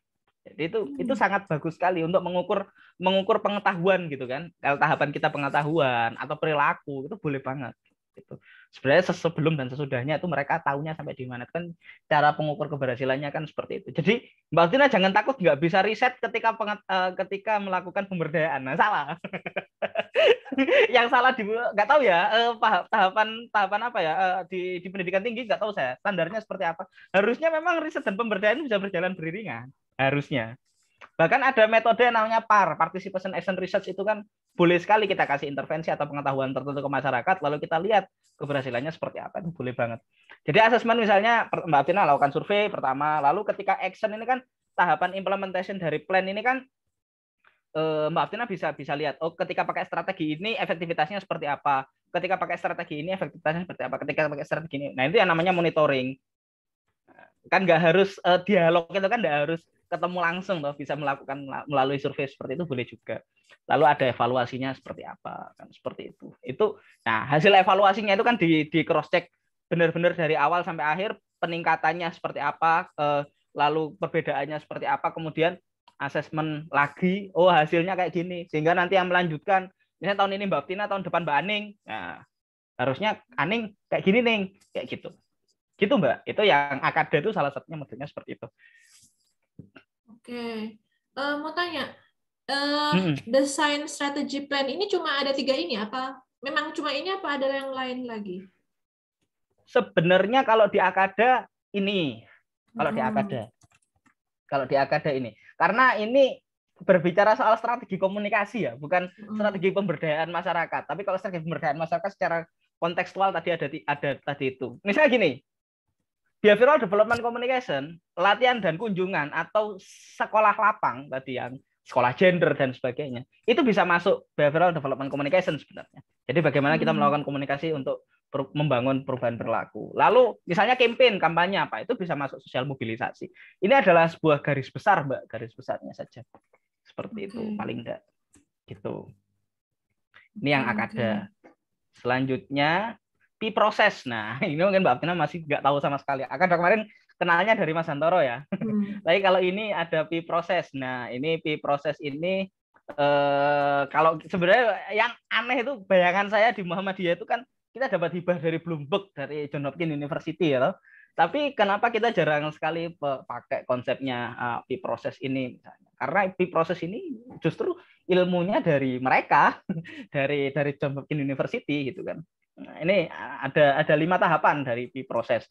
Jadi pertama ada mereka melakukan analisis, lalu sama strategic design, development and testing. Ini jadi kita misalnya membangun kegiatan kayak misalnya Mbak Tina mau penelitian kan harus ada uji reliabilitas, validitas ya, kuesionernya sebelum diturunkan. Sama programnya ini misalnya kita kenalkan dulu. Nah, sosialisasi itu sebenarnya tahapannya di sini, Mbak. Sosialisasi kegiatan tujuannya untuk itu, untuk pre-testing. Bagaimana sih sebenarnya giroh atau interesting masyarakat terhadap kegiatan kita gitu. Itu penting. Nah, itu di tahap mana? Di tahap yang development mana? and testing. Yang ketiga. Jadi sosialisasi itu di sini. Jadi program kita rencananya apa, lalu itu. Nah, kita bisa lihat kok misalnya program ini bakal berjalan atau tidak dengan banyaknya orang yang respon atau menanyakan atau apa dari sini. Soalnya dari situ. Nah, kayak gitu. Oh, gitu.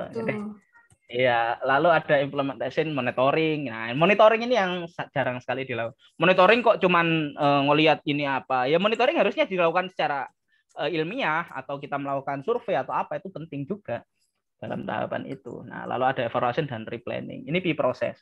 Tahapannya kayak gitu. Sama kayak itu apa sih? Message development? Yang mana, Mbak? Di nomor 3 itu message development. Kayak sosialisasi, Mbak. Jadi kita memberikan pesan pembangunan ya toh kepada mereka dan pre-testing gitu. Kita kasih sosialisasi sedikit dan sedikit materinya gitu. Paham nggak kira-kira masyarakat? Atau kita bisa setelah lakukan ini kita lakukan survei tingkat pengetahuan mereka kayak gitu, itu boleh. Kayak memberikan overview atau preview kayak pendahuluan gitu ya. Betul sekali. Atau misalnya kalau kita punya teknologi, kita misalnya Pak coba dipakai dong. Oh nggak tahu ya Pak. Ya udah besok ikut pelatihan saya ya. Nanti kita akan ajari Pak kayak caranya kayak gini gitu, boleh. Oke. Gitu Mbak. Ini P-proses. Nah, Mbak, nanti aja materinya ini bisa saya share gampang. Ini ya terkait dengan P-proses. Jadi tahapannya kayak gitu. Hampir sama melingkar, cuman bedanya tadi kan benar-benar harus kembali ke analisis lagi. Kalau yang P-proses ini dari evaluation dan replanting, ini tahapan evaluasi dan replanning ini sebenarnya replanning ini typo replanning ini. Jadi dari evaluasi dan replanning ini dia bisa kembali ke strategik langsung tanpa melakukan analisis. Kan ini sebenarnya sudah bagian dari analisis kan. Evaluasi kan kita melakukan analisis. Jadi ini bisa muter gini lagi P-nya. Yang garis bawahnya itu yang awal tadi, asesmen awal. Lalu dari itu kita bisa ini. Sebenarnya kita yang sering kali kita aplikasikan di sini. Nah, ini yang paling luas, implementation dan monitoring ini. Capacity bagaimana masyarakat ini, partisipasi masyarakatnya itu di sini yang paling banyak memutar di sini. Kalau analisis ini kan murni dari akademisinya. Nah, ini kawin antara local knowledge dan imported knowledge. Ini murni dari akademisinya. Ini kan nggak ada partisipasi masyarakat toh di sini toh analisis. Nah, mulai dari strategic design kita merumuskan, development testing ini sudah harusnya masyarakat terlibat.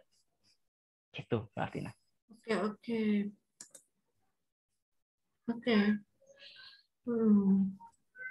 Mungkin ada yang didiskusikan dulu, Mbak Aning atau Mbak Artina. Berarti kayak misalkan kita mau bikin proposal program pengabdian, itu seharusnya mengikuti model ini ya?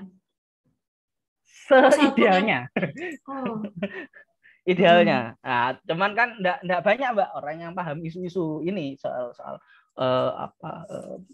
metode pelaksanaannya, mungkin mereka cuman rural apresial atau apa gitu mungkin. Tapi harusnya memang kalau yang berkaitan dengan misalnya metode pelaksanaan strategi komunikasinya sebaiknya seperti itu. Karena bagaimanapun juga dari disiplin ilmu manapun gitu, kita kan sebenarnya mengkomunikasikan apa yang kita tahu kepada mereka. Simpelnya kan kayak gitu, Mbak. Nah, ya itu caranya ini.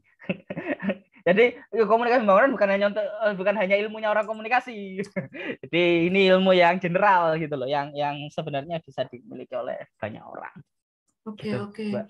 Mau tanya lagi, proposal PKM itu kan terdiri atas bab 1, bab 2, bab 3 gitu kan. Berarti bisa dikatakan bab 1 yang kita latar belakang masalah itu kita melaporkan hasil asesmen kita. Betul, analisis situasi. Karena sebenarnya itu kan Heeh. sudah dibuatkan kayak gitu, analisis situasi di situ. Kayak gitu Kemudian kan. bab 2 itu ada deskripsi apa ya? Apa sih bab 2 tuh? Ya Allah, aku lupa. Di bab 2 itu ada kayak gambaran umum masyarakat sasaran. Itu Mm-mm. analisis juga ya? Analisis Hasil apa ya? analisis juga. Itu berarti Hasil apa ya? analisis. Kalau pakai model AKADA itu berarti communication analysisnya atau apanya? Bab 1, bab 2 itu. Kalau di Akada ini biasanya untuk yang tahapan awal itu asesmen ini masuk di apa latar belakang itu ya di bab Heeh. awal. Lalu yang di sini di apa itu eh, di kondisi masyarakat sasaran ini kan masuk komunikasi analisis, ada problem analisis statement di masyarakat. Oh iya. Lalu channel yang nanti akan mereka pakai, kita analisisnya pakai channel apa kan kayak gitu. Terus ada komunikasi objektif, evaluasi indikatornya kan. Misalnya ada permasalahan ini harusnya dilakukan intervensi ini, indikator keberhasilannya ini. Nah, kayak gitu tuh, Mbak, jadinya. Nah, Gitu. bab 3 itu berarti ini ya desain strategi plan-nya ya. Betul, betul. Oh, Itu yang bab 3 seharusnya. oke. Bab 3 itu bisa masuk kayak gitu. Kalau ini misalnya ya strategic design yang di proses ini. Di including communication objective, channel choice, implementation kan seperti itu. Kayak gitu. Gitu Mbak Aftina dan Mbak Ning.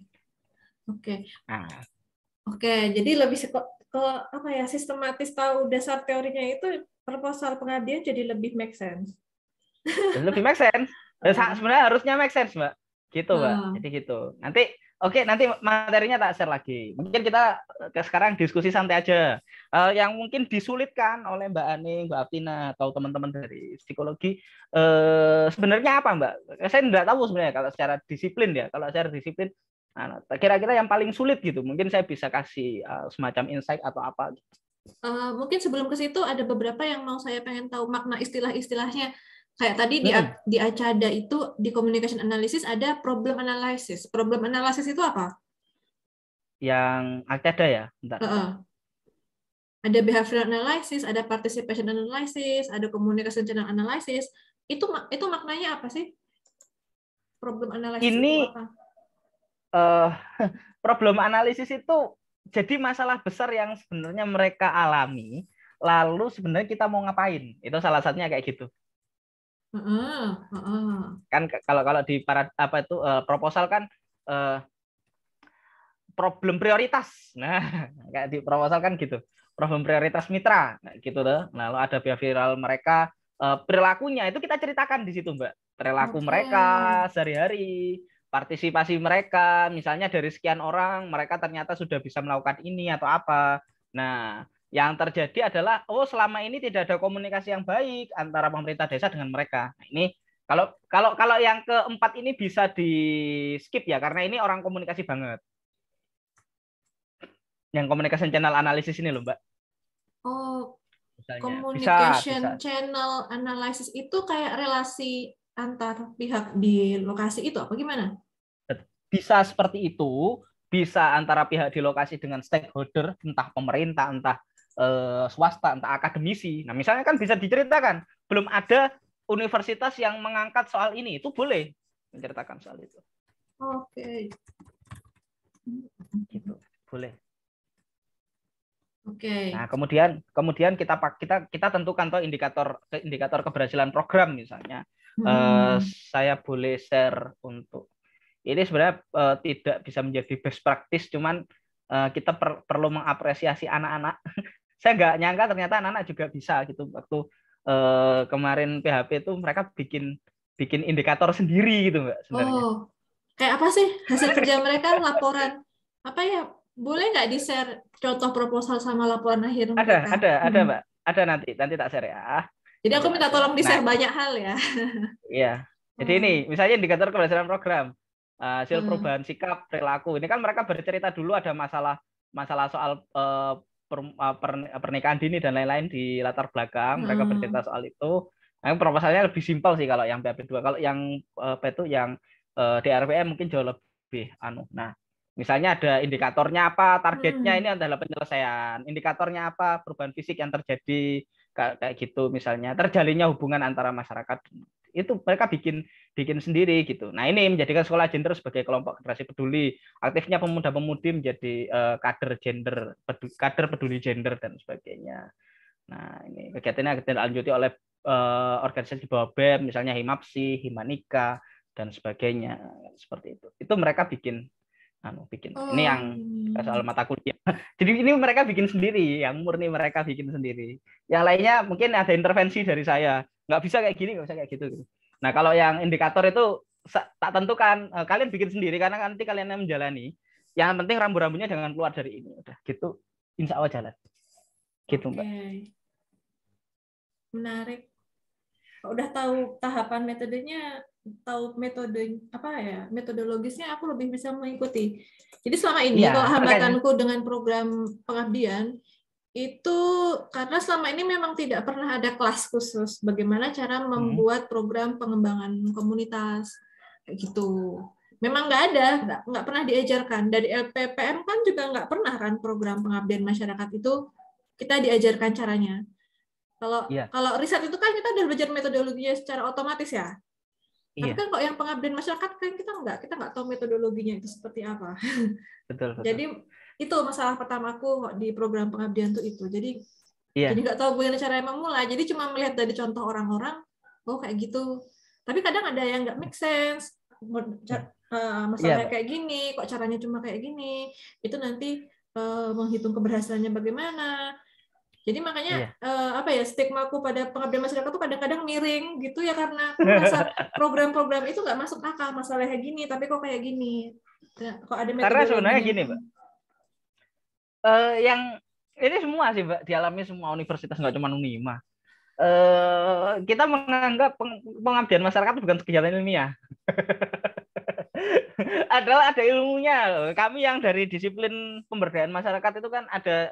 Jadi disiplin pemberdayaan masyarakat ada banyak sekali studinya, Mbak. Sosiologi pedesaan, ada komunikasi pembangunan, ada komunikasi perubahan sosial, ada sosiologi pembangunan masyarakat. Pokoknya banyak lah. Salah satunya seperti itu. Nah, kami itu punya disiplin yang memang riset kami itu justru melihat efektivitas pemberdayaan masyarakat. Itu risetnya. Jadi sebenarnya ini merupakan sebuah disiplin gitu. Memang basic ya, maksudnya nggak harus pengetahuan yang kompleks seperti yang saya terangkan tadi. Basic bahwasanya kegiatan ini sebenarnya kegiatan ilmiah gitu. Harus ada indikator yang jelas, satu. Lalu yang kedua, apa teori atau konsep yang teman-teman bawa itu apa sebenarnya, harus ada memang. Benar, sepakat sekali Mbak Tina misalnya. Ini teorinya apa, ya memang harus ada seperti itu. Cuman yang jadi problem adalah kadang kita itu memaksakan imported knowledge, hal yang kita ketahui dengan kondisi sosial masyarakat. Nah, itu problem juga. Ya kita baca teori mungkin sampai ngelontok ya, paham banget lah soal teori tertentu, misalnya teori perubahan sosial atau Mbak Aning psikologi sosial yang paham seperti apa, saya sendiri gak begitu menguasai itu. Namun ternyata realita masyarakatnya kayak gitu. Terus seolah-olah kita, wah gak iso gini kayak dibentuk seperti enggak harus gitu. Nah, kita yang harus tentukan indikatornya. Karena tidak bisa pakai teori yang ini, aspek teori ini sekecil apapun harus kita masukkan. Oh, ini harusnya tahapannya gini dulu. Nah, kalau orang baru pengen bisa sesuatu, oh dia harus mengerti. Bahkan ada pengabdian masyarakat tuh yang tahapannya untuk aware saja. Nah, simpelnya gini, teman saya itu sangat ahli, mungkin kalau psikologi, sebenarnya psikologi yang masuk teori komunikasi itu salah satunya adalah Albert Bandura. Nah, pasti tidak asing Mbak Altina. Sama Albert Bandura. Teman saya itu sangat ahli di situ dan hampir semua kegiatan paling enak memang sih kegiatan pengabdian masyarakat itu pakai konsepnya Albert Bandura, karena dia kan soal social learning kan, bagaimana masyarakat belajar kan sebenarnya, bagaimana masyarakat belajar sesuatu itu menarik sekali. Nah, teman saya itu cuman ada kegiatan pengabdiannya yang didanai di RPN itu cuman sebenarnya kalau kita lihat tuh hanya sampai tahap atensi saja. Kan teorinya Bandura kan atensi, retensi, reproduksi motorik, motivasi. Nah, itu kan sulit, Mbak. Sampai tahapan motivasi itu sulit. Butuh bertahun-tahun. Gitu. Jadi misalnya sama teorinya ini, risetnya ini, teorinya ini, Oh ini tahapan apa? Atensi saja. Oke, program saya pengen biar masyarakat atensi. Nah, atensi sebenarnya kalau di breakdown dari konsepnya Bandura juga banyak banget. Atensi model apa dan apa dan apa. Kayak Oh, gitu. gitu. Iya. Tujuan-tujuan program PKM itu bisa apa ya? Bertahap ya berarti ya? Boleh bertahap. Justru yang kan gini, Mbak. Kesulitan orang-orang menyusun program PKM adalah menceritakan keberlanjutan program. Nah, ini yang paling sulit. Karena dia pakai teori itu full. Kalau saya enggak. Teori itu gini. Oh, tahapan misalnya ya tadi misalnya contohnya Bandura. Tahun ini atensi saja lah. Tahun depan retensi. Selanjutnya produksi motorik. Nah, selanjutnya motivasi. Ini yang apa itu? Maksudnya juga kayak gitu. Nah, kayak gitu, Mbak. Jadi itu jauh lebih iya. apa ya? Berlanjut lah kegiatannya kayak gitu. Oh iya. Enggak apa-apa. Jadi ke PKM itu enggak harus wah kadoan lah, kesusahan lah. Kan saya selalu bilang kita itu misalnya merubah gambar. Itu kalau di Kombang itu selalu kelas saya awali dengan tak suruh teman-teman gambar bebek, Mbak. Suruh teman-teman gambar bebek. Coba kalau Mbak Tina gambar bebek, bebeknya ngadep ke kanan atau ke kiri? Kiri. Kiri. Karena kita diajarin gambar bebek itu pakai angka 2. Lah, kita untuk hal yang sesimpel itu kan psikologi banget sebenarnya ya. Hal yang sesimpel itu kita belum selesai, apalagi ngubah masyarakat yang mereka mungkin melaksanakannya bertahun-tahun. Maka nggak boleh gitu. Kita pakai target merubah perilaku. Waduh, kalau saya sudah lihat proposalnya kayak gitu, ini ya kangelan nih, kangelan kayak gitu. Iya. Gitu, Mbak. Jadi tujuan yang paling sederhana itu bisa awareness ya? Iya bisa, awareness aja cukup sebenarnya. Mengenalkan. Di atas itu apa awareness, lagi? Ya, awareness misalnya terus perubahan pengetahuan, kan di atasnya kan misalnya gitu atau apa. Nah, itu untuk indikator itu kan secara psikometri atau psikologi, teman-teman psikologi sebenarnya jauh lebih paham. Kalau kami kan komunikasi simpel toh, hanya pengetahuan, perilaku gitu aja, nggak sedetail itu. Justru ilmu teman-teman psikologi ini sangat bagus sekali gitu. Saya aja baru tahu gitu-gitu dari Mbak Rainda, dari Mbak Aning, diskusi-diskusi itu bagus gitu. Nah, itu sebenarnya gitu. Nah, jadi tahapannya itu awareness, perubahan pengetahuan, di atas itu apa lagi? Ada apa lagi? Kalau ada biasanya misalnya perubahan pengetahuan, terus keterampilan masyarakat misalnya, lalu sampai perubahan perilaku, terus perubahan budaya, baru sampai ke perubahan budaya dan perubahan sosial kultural masyarakat itu yang kompleks sekali gitu. Sampai misalnya kalau kita lihat di mana ya, di kampung warna-warni di Malang itu kan sebenarnya tahapannya nggak simpel. Teman-teman dari UMM itu menyadarkan bahwa kalian harus menjaga kebersihan karena kampung kalian ini kalau dilihat dari jalan itu bagus. Tahun pertama mungkin mereka nggak tahu ya tahapannya. Tahun pertama mungkin mereka seperti itu. Nah, tahun yang kedua mereka jaga kebersihan. Ayo kita hias dong. Nah, keterampilan mereka hias dan sebagainya. Akhirnya satu kampung mereka jadi warna-warni. Terus kalau kita bayangkan, oke kita ngecat, nggak gitu tahapannya, nggak gitu, nggak sesimpel itu gitu loh. Nggak simpel orang mau ngecat rumahnya secara langsung, nggak kayak gitu, enggak. Oke. Gitu, Mbak. Itu mungkin ya bisa saya ceritakan sedikit yang bisa saya ceritakan. Dan tujuan ini mempengaruhi apa aktivitas yang akan kita lakukan, yang akan kita implementasikan ya? Tujuan-tujuan kita. Betul. Kalau sekedar, nah kan yang nggak sinkron, mungkin yang nggak make sense dari Mbak Atina. Orang misalnya bikin agar masyarakat budaya akan merokok hilang, tapi cuma dikasih penyuluhan itu kan sebenarnya nggak make sense. Betul. Hampir nggak make sense. Lah ya toh. Misalnya kita kasih, kalau misalnya agar masyarakat mengerti, ya Pak, masyarakat mengerti bahaya tentang merokok. Oke, simple. Satu. Nah, kita kasih penyuluhan, mungkin masih make sense. Itu pun penyuluhannya kan nggak hanya sekedar penyuluhan tapi harus ada apa, misalnya kita putarkan film atau kita datangkan ahli yang berbicara soal itu, atau bahkan perlu kita tadi demplot, kita kasih contoh orang yang sakit misalnya atau apa kena rokok itu mereka suruh bercerita itu jauh lebih mengena gitu. Gitu Mbak. Kalau untuk perubahan metode-metode apa aktivitas itu apa saja sih selain penyuluhan? Karena saya tahunya cuma penyuluhan.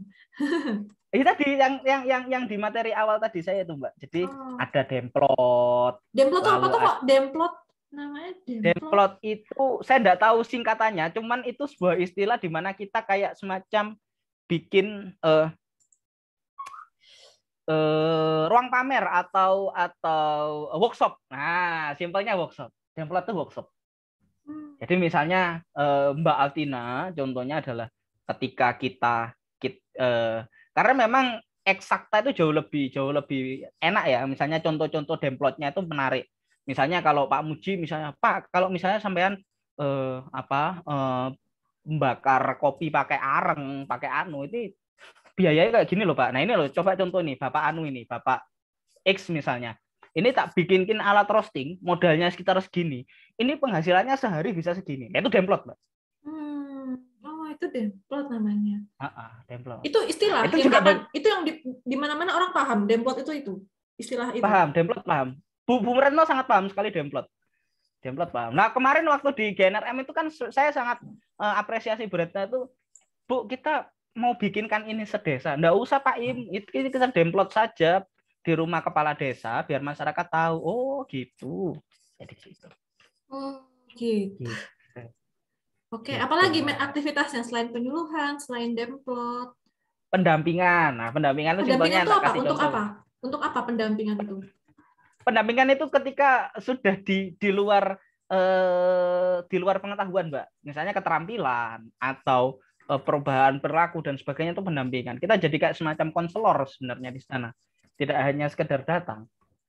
Yaitu ketika relasinya sudah bagus. Pendampingan. Jadi iya, pendampingan. Pendampingan itu jauh lebih efektif keberlanjutannya daripada hanya sekedar penyuluhan. Hanya sekedar kasih pemateri. Penyuluhan pun sebenarnya nggak simple. Extension itu kan hanya sekedar bayangan kita kasih materi. Penyuluhan itu kalau di kajiannya itu, kebetulan saya kalau di prodi saya kan namanya penyuluhan dan komunikasi pembangunan itu, tapi saya nggak konsentrasi ke penyuluhan. Tapi saya sempat masuk kelasnya anak-anak penyuluhan itu, kompleks sekali Mbak ternyata mereka pelajari itu. Iya, mereka bahkan nggak tahu ya, karena bidangnya sangat psikologis sekali. Saya jadi nggak begitu tertarik atau karena bukan nggak linear nanti kan dengan ilmu saya. Itu mereka jadi belajarnya itu kayak semacam yaitu tadi konsepnya Bandura dalam aplikasinya, Lewin dalam aplikasinya. Jadi bagaimana kita membuat tarikan dan valensi dalam konsepnya Lewin itu. Jadi penyuluhan tuh nggak hanya sekedar kita kasih materi, itu kompleks sekali konsepnya. Selalu nyuluhan itu. Lalu ada karena penyuluhan itu memang turunannya psikoedukasi sebenarnya. Nggak tahu saya induknya. Sama komunikasi juga turunannya psikososial sebenarnya secara aplikasi. Makanya saya beberapa dosen dari psikologi juga kalau di sana itu dulu. Tapi kalau yang penjelasan konsepnya sampai serumit itu. Bahkan mereka menganalisis contohnya adalah ketika Upsus Pajale tadi itu. Dan saya punya wacana kenapa Upsus Pajale itu selalu gagal. Tapi ya gak gagal masa wong nandur pari ditekakno karo ditekakno TNI karo polisi kan orang secara psikologi yang dimunculkan itu bukan motivasi tapi fearness kan, ketakutan gitu loh Mbak jadinya. Kecemasan bahkan, nggak tahu saya konsepnya apa, cuman itulah hasil risetnya itu menarik sekali soal hal-hal kayak gitu. Itu menarik sekali kayak gitu. Pendampingan tuh kayak apa sih sebetulnya praktek pendampingan itu? Kita ngapain? Contohnya aktivitasnya adalah misal ya Mbak Aptina bikin kampung ramah anak misalnya kayak Bubur gitu. Nah pendampingannya kan Bubur bikin TK tuh di situ tuh yang dengan standar-standar tertentu ya toh. Nah, dari mulai membantu mereka untuk bikinkan kurikulum, membantu mereka untuk bikinkan mempromosikan dan sebagainya itu pendampingan. Ya kalau simpelnya pendampingan tuh membantu. Iya, membantu mereka. Jadi lebih ke Apa mereka butuh apa? Ayo kita dampingi dan sebagainya.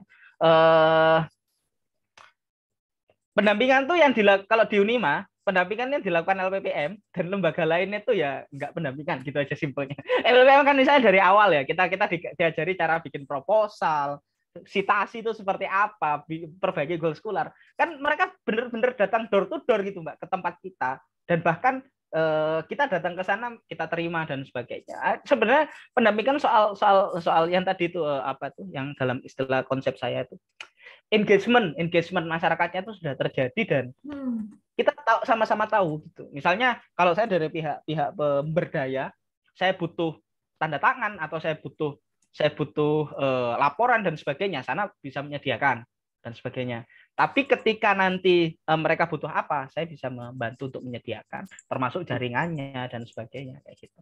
Pendampingan itu bisa bentuknya pelatihan, workshop itu bisa? Bisa pelatihan workshop bisa, tapi nggak hanya sekedar pelatihan total gitu. Jadi beberapa metode itu bisa dilaksanakan dalam satu program, Mbak. Oh, contohnya? Contohnya Mbak Aftina misalnya bikin gimana caranya orang di desanya Mbak Aftina itu paham soal literasi usaha gitu. Literasi usaha atau keuangan lah paling nggak paham soal itu. Nah, Mbak Aftina di situ kan pertama kasih yang tadi itu tahapan testing tadi, development testing tadi itu tuh, kasih sosialisasi overview kayak gitu tuh.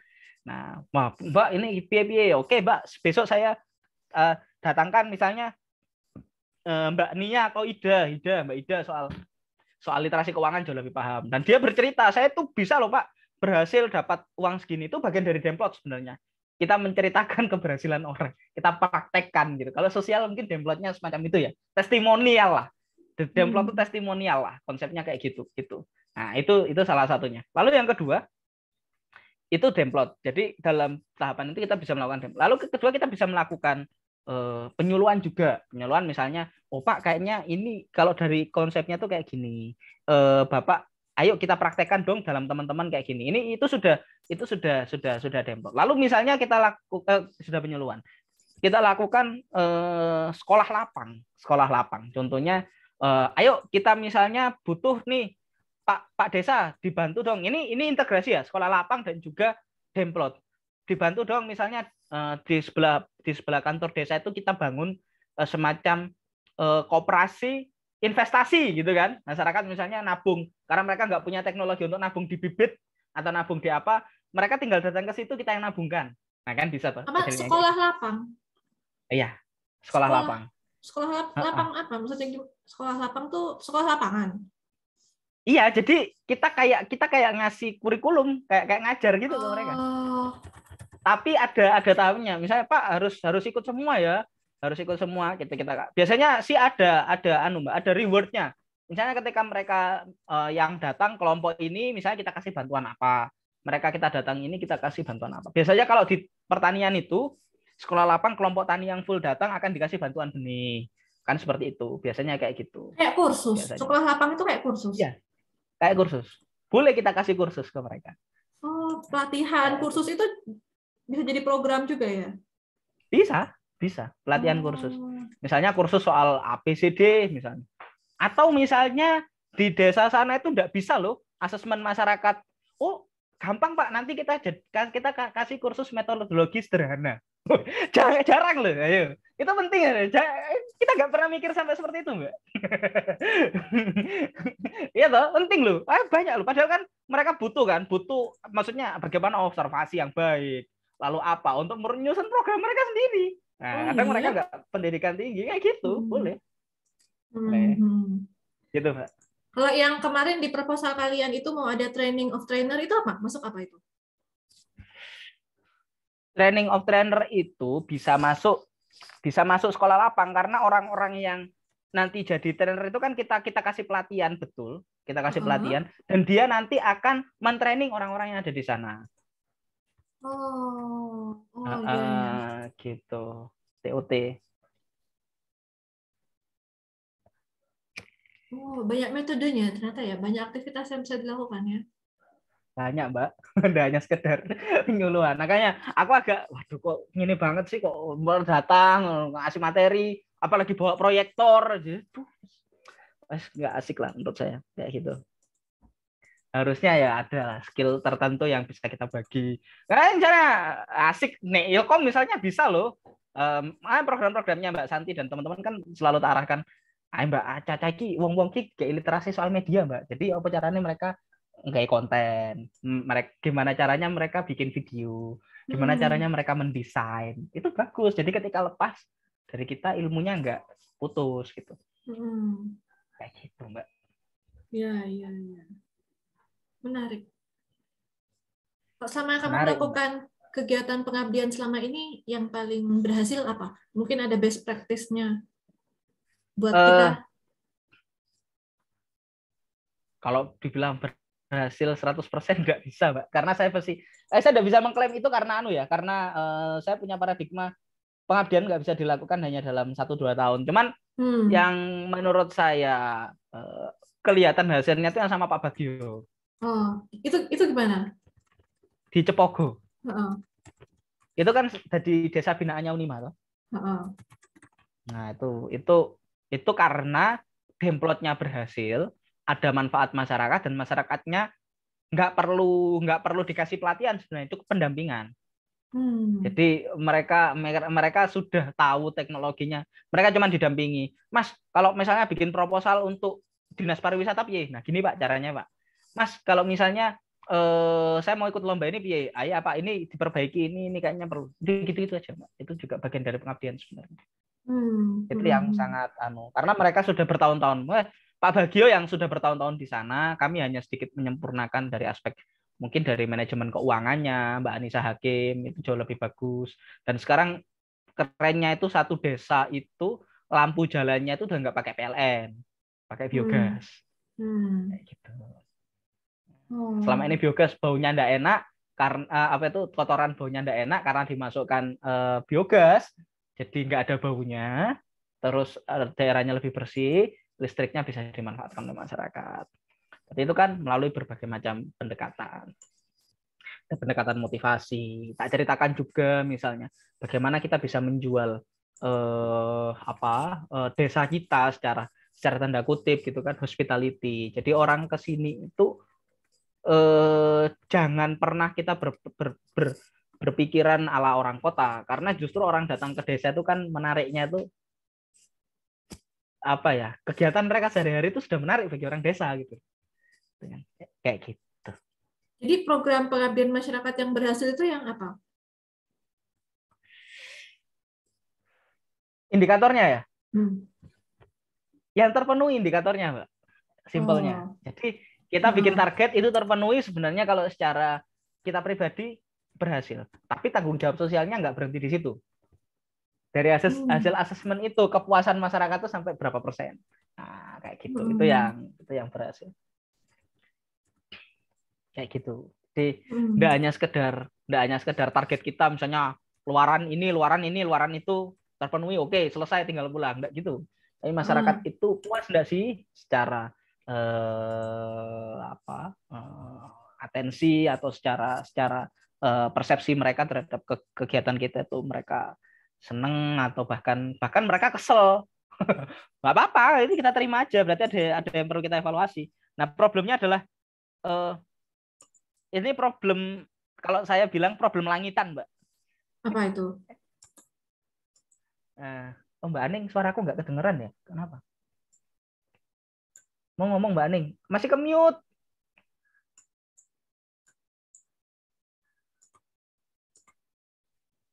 Coba dulu Mbak, mungkin cek. Halo Mbak Aning. Masih ke-mute Mbak Aning. Ke-mute. Ini udah tak buka mute-nya.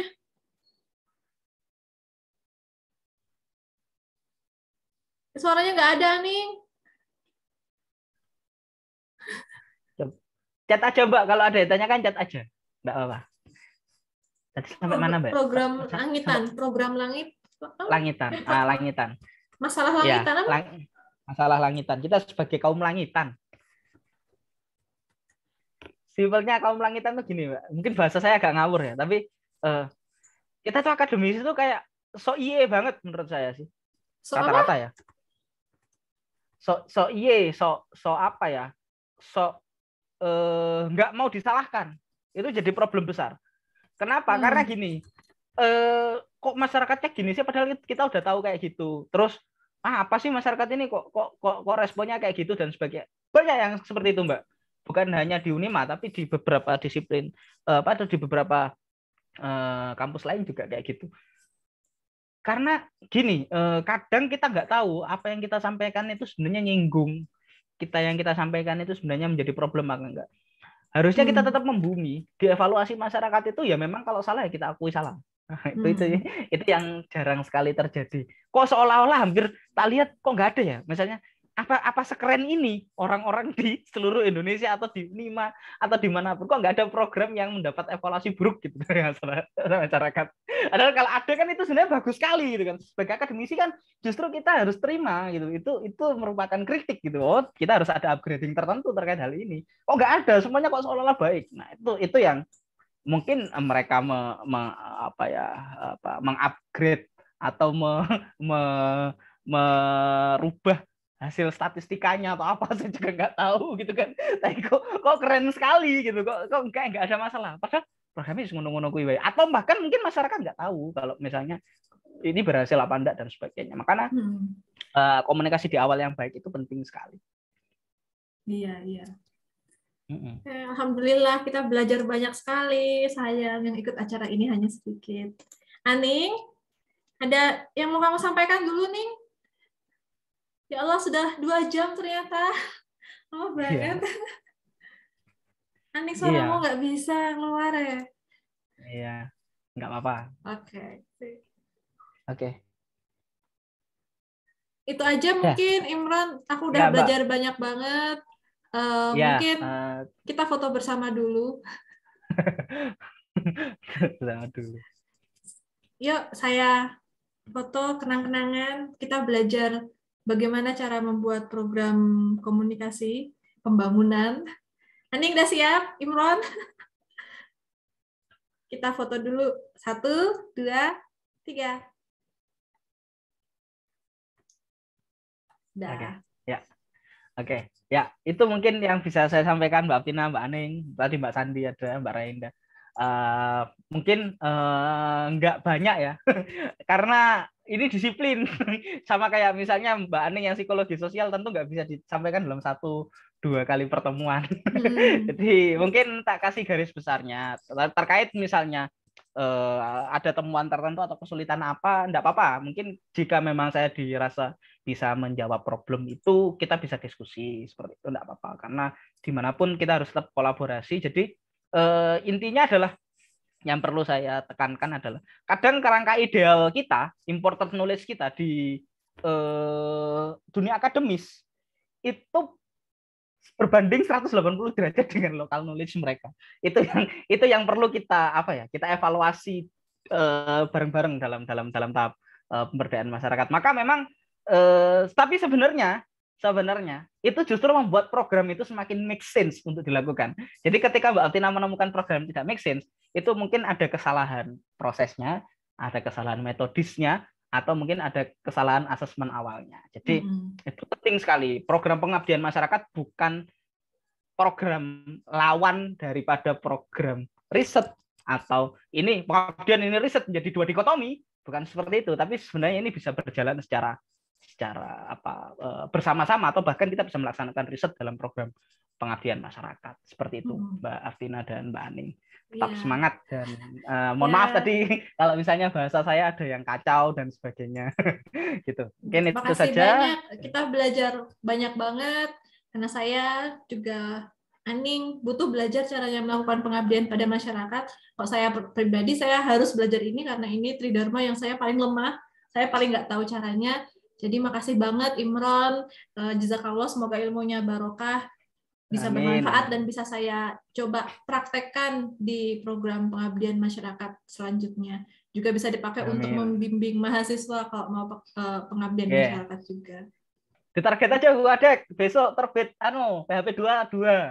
Tahun ini udah tahun kemarin 1, tahun depan 1. Jadi semua dosen wajib bimbing gitu.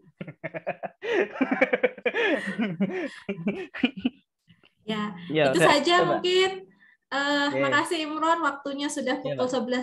11.17. Makasih sudah meluangkan waktu. Iya, Semoga siap, Mbak. kapan-kapan bisa ketemu lagi di Zoom meeting. Nanti kalau ada Amin. persoalan apa yang itu jawabannya ada di kamu, aku tanyakan ke kamu. Siap. Meskipun sudah di Monggo. Trunojoyo, tapi semoga komunikasi kita Tidak apa-apa. tetap berlangsung, tetap bisa Amin. saling belajar, saling Siap, berbagi Mbak. inspirasi, berbagi Tetap pengalaman. kolaborasi. Iya. Iya. Iya, Mbak. Nggone Mbak Aneng iki. Ya, wis. Udah gitu aja. Ya. Terima kasih ya Mbak Ya. Aptina, Mbak Aneng. Mohon maaf Ya. tadi izin live dulu ya. Oke. Assalamualaikum. Assalamualaikum warahmatullahi wabarakatuh.